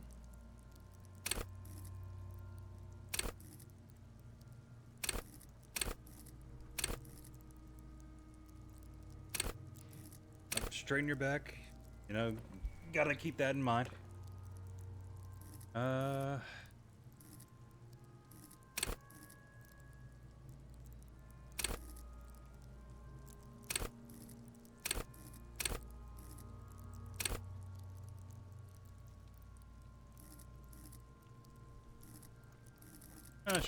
Sure. We'll just get this one.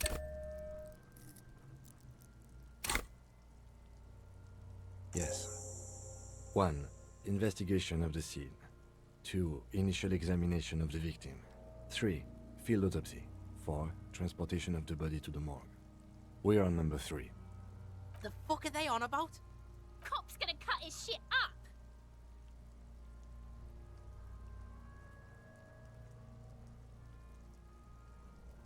Yeah.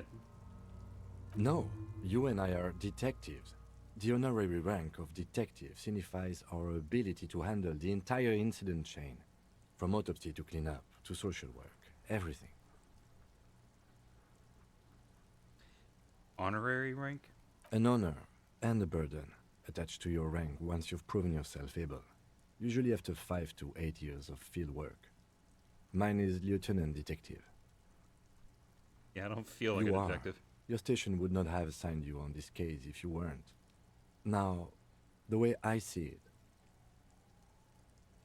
Alright, Cam, let's be honest. We all heard them laughing at me. I don't know if we are actually a detective or not. it's either this, or we complete the initial interviews. We already met Evrard, that only leaves the Wild Pines representative. There's one in town, negotiating the strike. She could have information. Not much later, I hope. He's about to melt away soon. The rotting Yeah, let's go ahead man, and just the do an lieutenant autopsy then. adjusts his glasses and takes a deep breath.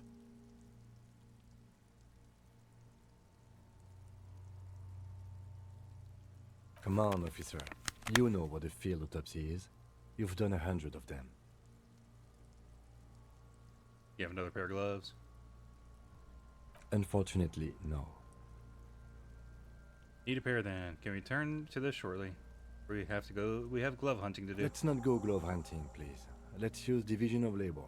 I perform the anatomical side, while you take notes. In your paperwork, officer, just fill out the field autopsy form. Officer, what haven't you lost? Disco trousers, pants, smelling your armpit. Haven't lost a satin shirt. My shoes. I have both of them. Found the other one too. Good. Otherwise, you would only have one shoe now. I can give you my paperwork. There's an autopsy form there. Several, actually, but only if it helps move things along. Go find mine. Right.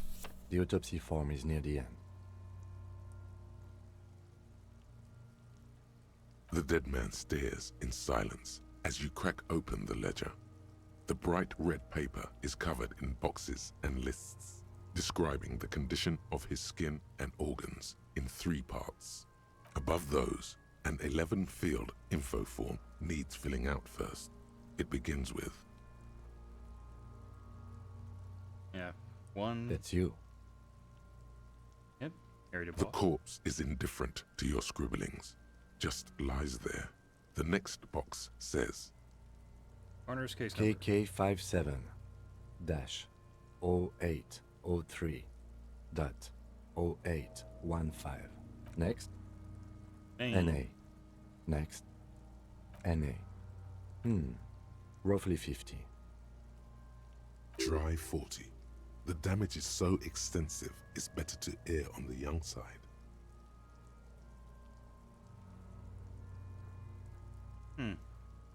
Yeah, sure. He nods. Mondial. The pudgy mess of curdled meat looks neither mondial nor anything other. I kind of feel like I've done this a little too early now. Fucky! Little monster exclaims energetically. Male. Pigs can have sex! Nor does he look male, with his pregnant belly and indistinguishable face. We're still going with March 4th. 51. What else? 9. Body identified by is non-applicable. 10. Case number is the same as the coroner's case. KK 57 0503 0815 listens motionless, with the cargo belt still around his neck. Only one box remains. None. At least not after the initial examination. Interfering with the body's position or wounds post-mortem. Yeah, not so sure. A silent nod. The lieutenant places his gloved hand on the corpse's chest, as if in preparation. Your central nervous system recognizes this gesture. It's the stations of the breath. Ecclesiastic, religious in nature, a holdout from pre-DeLorean burial rites. It takes him 2 seconds to perform. Then, Crack. Somewhere in Jamrock North, a small wood shed behind Rosencrantz Row, Lieutenant Nick Feuerbach puts his hand to the chest of a small corpse, no larger than a monkey. It's raining outside, light drizzle. There is darkness in the shed. Elsewhere yet, an obese female sits in a wicker chair, her silhouette bull-like against the window. Outside, Grand Coudon. The day is turning dim for Sergeant Mac Dawson. Hand extended, he approaches, to make sure she is dead more than anything else. The building is tall, 7 stories wind-wrapped in solitude. What is the point of this? Most of the apartments are unoccupied. This was a suicide. The other, an accident. The small one. And so, all across Jamrock, Coal City, GRIH, 42 deceased persons found today. 42 stations of breath. We should start the post-mortem. The corpse cannot feel Kim's hand on his chest. It no longer meaningfully interacts with its surroundings. A thicket of boxes and lists on red copier paper tries to answer why. Shoot, Looney Rooney. Come come back later, Corporal. Amuse yourself with my frank manners and Okay, we're Close. just skip The that. deceased wears armored boots and white briefs. The make of the briefs is Babrodin, I think. Let's see. Turns the body onto its side. Check the underwear label. See, it's happening. Babrodin, yes. Inexpensive. Size M. Color white. The disappointment is palpable. The red-haired thing was expecting something more lurid. The boots are ceramic, vitreous enamel. They are fused to his skin from blood flowing downward post-mortem. Removal of the boots is left for processing. The boot has a serial number. It's E50.100.100. The lines between the plates are in the shape of the alphanumerical. The number is purposefully concealed by the design. Tattoos. The upper torso is covered in a single, continuous tattoo, resembling a national pattern. It reaches from the right shoulder to the heart. The ink is blue and white. The assistant has a color photograph of the markings, to be added to the case files as document A1. The photo is taken on the scene, using a Trigat Mini. The deceased has a belt for airlifting cargo around his neck, tied with a hangman's knot. Color yellow. Length 3 meters. There is a buckle on the other end. Well-nourished, athletically built, measuring 1.8 meters. Generally consistent with age 42. Preservation is good. Ambient temperature below freezing. Body hair is light brown. Distribution is consistent with the age. The deceased had male pattern baldness. Hair is combed back, short. Touch the the corpse's hair before moving on? But why?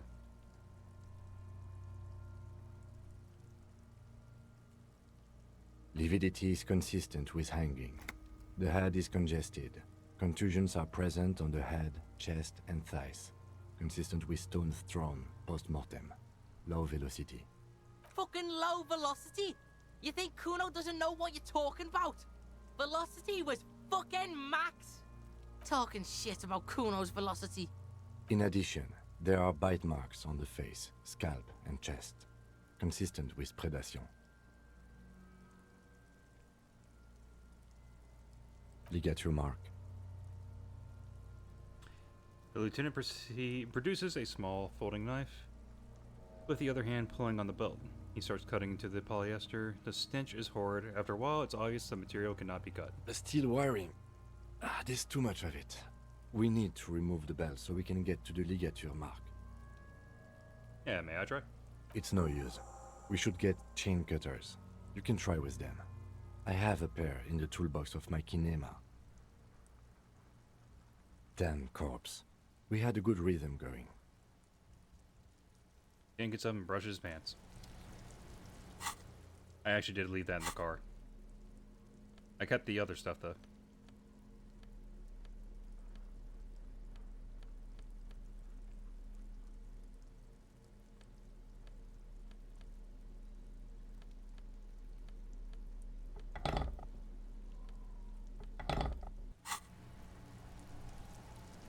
Oh, let's save the mistake.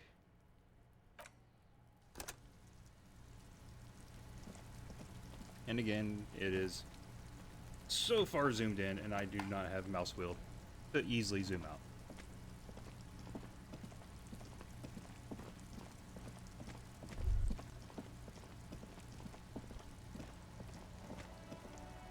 An old call box with a matrix of push buttons lists all the companies in the East Delta Commerce Center. This button looks new, but someone has removed. Huh. This button looks new. It's probably not connected yet.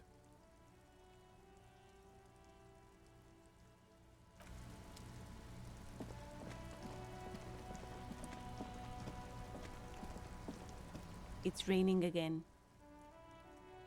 It was clear just an hour ago. An autopsy? Wow. Sure, keep them. I have another pair. Thank you. I mean, it's a little too late for it, I'm sure. Interfacing, bye-bye bugs. Inside, you see a set of steering levers, a radio microphone, a pull-out toolbox, and the soft glow of the fuel preheater gauge. A metallic drawer slides out from under. The handles are long and the pull-out toolbox slides back into its nest. Preheater gauge casts a warm glow on.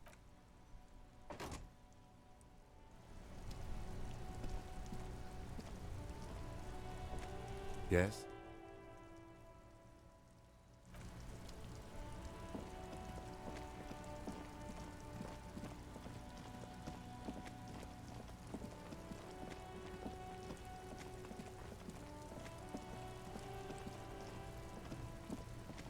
The rotting man lies on his side with his eyes looking straight. The lieutenant adjusts his glasses and takes a deep breath.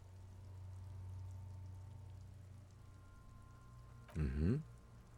Cut with as much precision as you can, please. See, my pig is gonna fuck his head off. No, he ain't. Your pig's a boring fuck.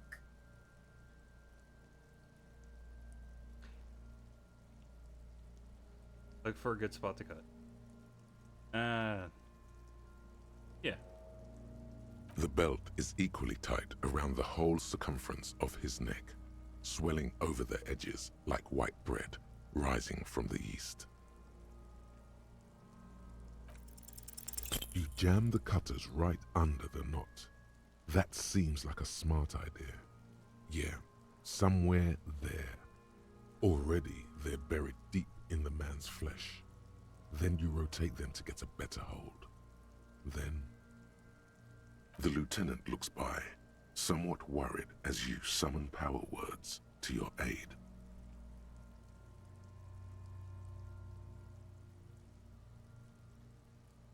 A really, really bad smell is coming from there now, and some kind of cracking sound. I fail the things that I'm supposed to. Yeah, like it would have a him, much better buggery. Corpse fucking time! chance at. Told you my pig was hardcore. I should have a go first. I think I have a strategy. Yeah, just go ahead, He man. sinks the cutters into the knot, preparing to perform the cuts, with his elbow to his knee for precision. Yes, that's much better form than you had. Snap, the knot is slashed. Another cut and the belt falls apart like a flower bouquet, revealing the dead man's neck and the dark red ligature mark around it. Here. And shoots the chain cutters back and then kneels closer to the body, running his fingers along the dark red groove until he comes to a gap. The rope rises to a point, leaving a gap in the ligature mark. The suspension point is in the back of the neck, on the nape. As it ought to. This is where its grip on the curdled meat is gentlest, pulling up. Hemorrhaging is observed on the skin, above and below the ligature mark. The mark is well pronounced, consistent with a drop from 1 or 1.5 meters. Chest is intact, normal contour. Abdomen is protuberant, pelvis intact, genitalia. Goes down No, man's underpants. it's gonna happen, see? I fucking knew it! Genitalia is male and unremarkable. No evidence of injury. Back is symmetrical and intact. Upper and lower extremities are intact, but asymmetrical. There are combat injuries on the right hand, thigh, and hip. Bullets have bitten little pieces out of him. It must have been excruciating, especially the hip. Before you is a temple of pain that knew little tenderness in life. In addition, I see smaller, residual scars, too numerous to count, covering about 30% of his skin. That's a lot. From wounds sustained over 2, maybe more decades, dispersal and accumulation indicates long and active combat duty. Last item, hands. Take the man's right hand in his, inspects it, moves on to the other hand. His flesh is cold, icy. I don't know why I decided to pick it up. Pleased to meet you. Where are you from and what's your name? I'm only fucking with you. I know where you're from. From Cappadocia. And your name is Il Corbo. What can I do you for, Il Corbo de Cappadocia? You get me, Kobo. I feel like you were once, for tenderness and kisses yourself, but then shit went south and now you're ahead of even me on the pain front. We should do this more often. Be close like this, I mean. Hands are clean. No sign of injury from struggling. Are you expecting any? I mean, yeah. I was. Maybe I'm just not seeing them. Honestly, this stench is making it hard for me to think at the moment. Ooh. That's all for the external. Well done. What next? Let's do a description of injuries. I'm afraid we can't continue before we've gone through both. This, I remind you, also necessitates the removal of the belt from around his neck, so we have a visual on the injury. Central nervous system. I have nothing. Do you have anything on this man's central nervous system? Of course, there is a moral to be drawn from it. A moral to this story. Well, no. Musculoskeletal. Purge fluid is coming from the mouth. Not injury related. Eyes and tongue protuberant. Hyoid bone. Let's see.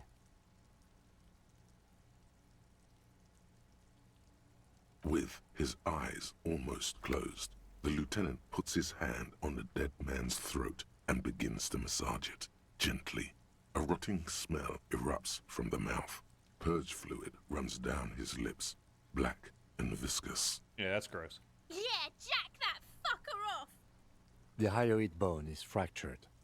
The rest of the musculoskeletal system is intact. Unremarkable.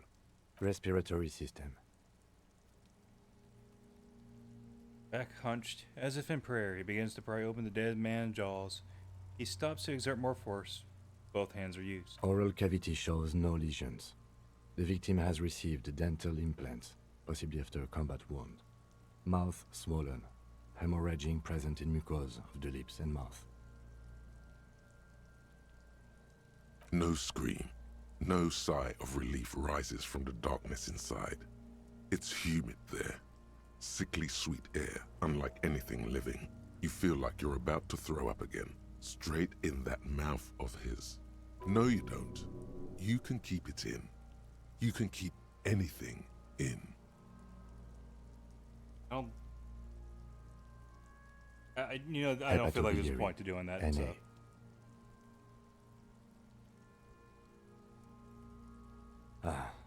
Are you a hepatobiliary expert? This is the corpse's stomach with a mixture of tiredness and disgust. Neither am I. That's it. Same for toxicology and serology, NA. Unless you have untapped reservoirs of knowledge there? Completionist in me wonders if there's something we could still do. Cardiovascular. The body exhibits heavy lividity. Blood Just wanted has to read the gathered option. in the hands, feet, and neck. Hypostasis is visually consistent with the hanging. Gastrointestinal. Breathes a sigh of approaching relief. This is the last field on the list. He looks around, to the ground, the pool of feces, there's faces. Digested semi-solid food in stomach. Voila.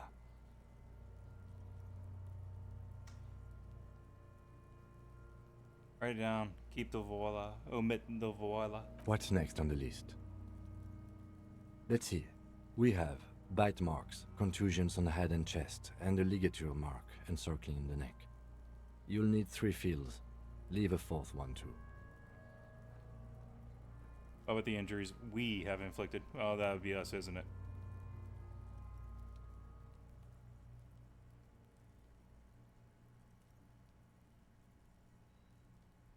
Nothing. Just in case. Oh, so we inflicted them? Okay, Okay, so there's an incision on the thorax from a chain cutter. I wouldn't mention it. Better not to muddy the waters.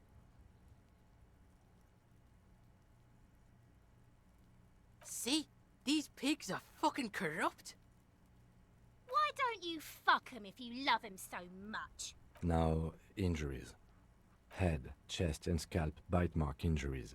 Predation by birds has caused damage to the body. Odontologist does not need to be consulted. And your opinion, officer? Agreed.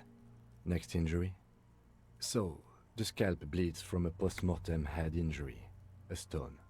The injury does not have the rim of an early inflammatory response. The perpetrator on the scene has confessed to causing it post-mortem. At maximum velocity, fucko! Has confessed to causing it at maximum velocity. Coagulated blood sticks to his scalp and chest, where the countless stones have hit the dead man. Beneath, the description of injury. 2 boxes. Right. Next, a dark red abraded ligature mark encircling the neck, with a gap on the nape measuring, let's say, 7 centimeters. The hyoid bone is fractured, the cervical column intact. I see hemorrhaging on the skin, above and below the ligature mark. Depth of the mark, 1 centimeter. No signs of clawing on the neck. Below the note, 2 customary boxes wait to be ticked. The man's head jerks to the side. The ring around his neck is visible. That's it. We have established cause of death. It's not much, and it leaves much to be questioned. But it's a start. Let's wrap this up. I pronounce this field autopsy over.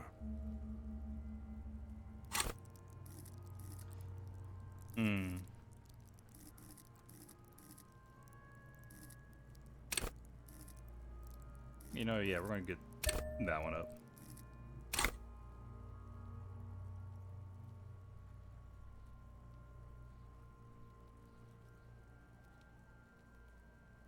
Yeah, first, how'd it go? Well, we established probable cause of death. Some would say that's the goal of an autopsy. We were thorough with the list of injuries, too. We described them all in detail. What is there to say? Given the circumstances, it was a professional field autopsy.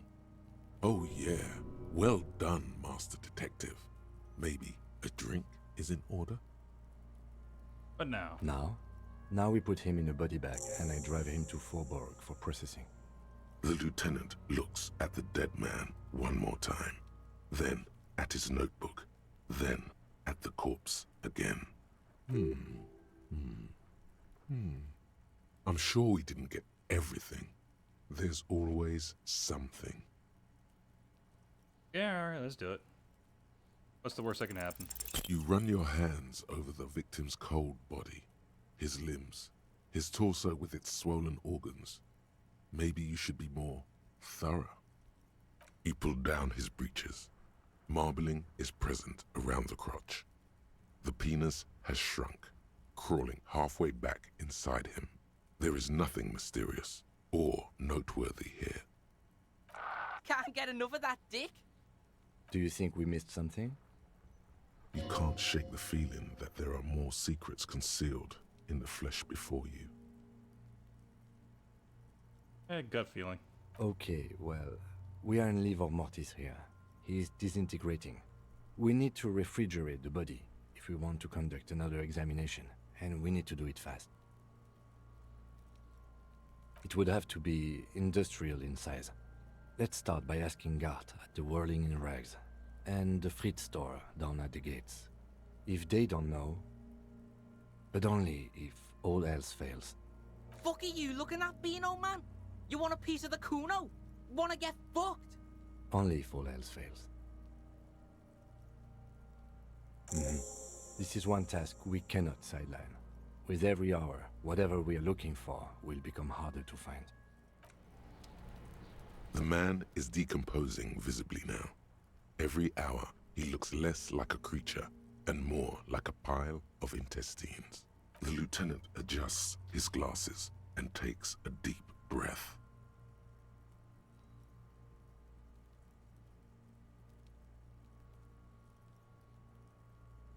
I don't think I can do anything.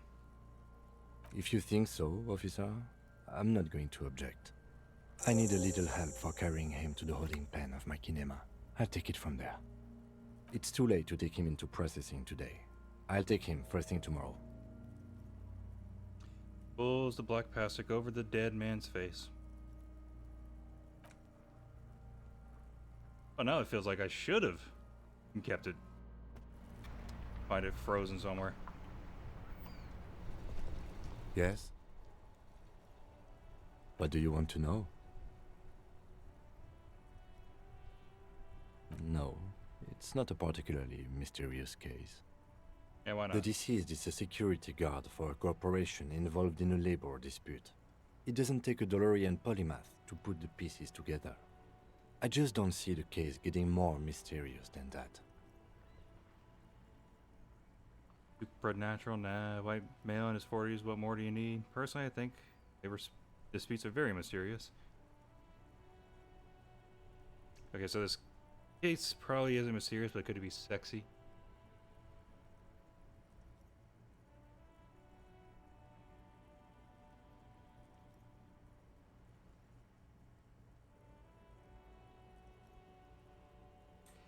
Huh.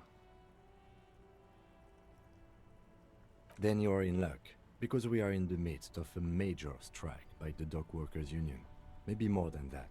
The union clearly wants a piece, not just of the industrial harbor, but the Wild Pines Corporation itself. Yeah, that makes sense because he's painting over all the Is Wild this a Pine. strike then? Or the first shots in a workers' coup? I expect the case itself to be less challenging than navigating these community matters. This district isn't used to the RCM's presence, and the Union rarely overplays its hand, as it appears to have done in this case. Strike, coup, revolution, it's brigandage, however you parse it. You feel something rising through you, a familiar feeling, an opinion taking form. We should ground the owners into fine paste, feed them the pigs. We should ground the workers into fine paste, feed them the pigs. I did read the two first, then one. But it's a little foreknowledge. I am unsure which side to grind to pig's feed. This decision must ferment to me. Also, nationalism. Don't think grounding one or the other side into pig feed will do any favors. I am really, really smart. Spent the last 20 seconds deciding which side to grind to pig feed. Why? Politics is habit forming and hazardous. It is also irrelevant to police work. You're right to doubt the impulse. It might be detrimental to our task here. From an imaginary fan. Now, was there anything else you wanted to know about the case? Good.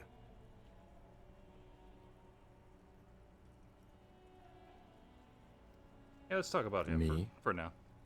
I don't see how my life is pertinent to the investigation.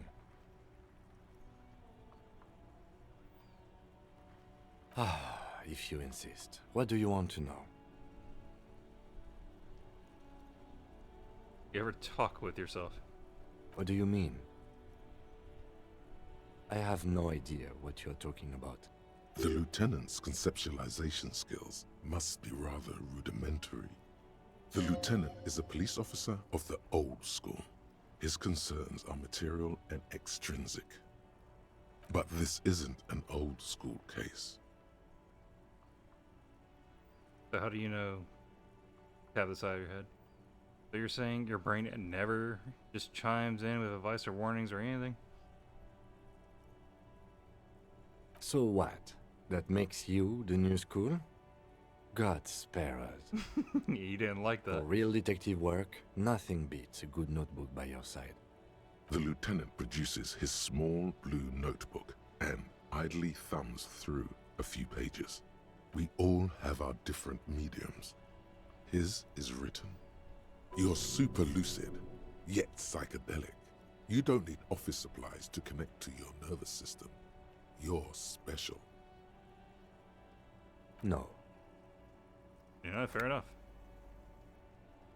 Your brain I will sends ask again, the though. signal to your lips, but they refuse the order. Something is paralyzing them. You're pretty sure it has something to do with the lieutenant's eyebrow. The eyebrow is exercising psionic control over you. Something the matter, detective? What's going on? It's like you're a puppet in his hands.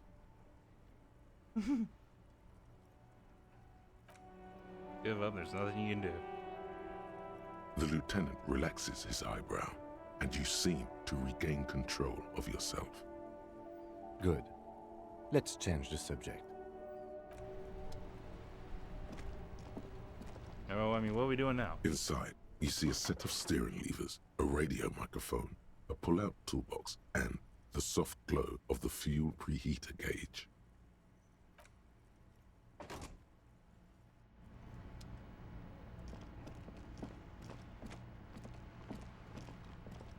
Hello again, officer. Wanted to say thanks to her.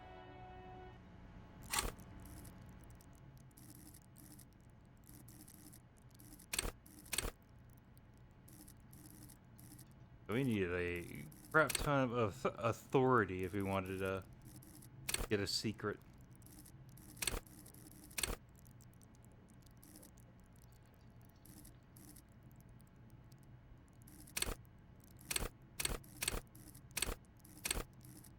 I thought this thing had a point to it for some reason.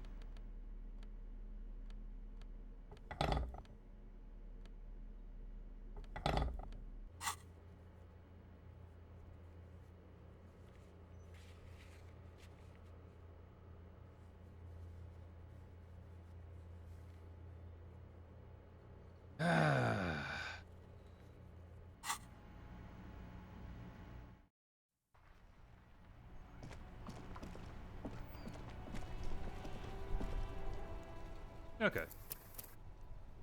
I think I need a break.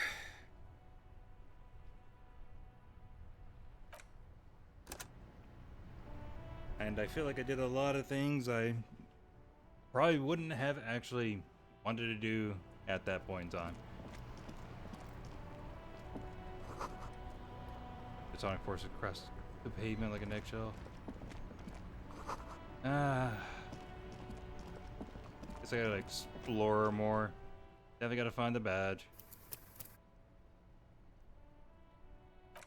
Not sure what else. Well, that's it for now. If anyone's watching, thanks for watching, and until next time, have a good one.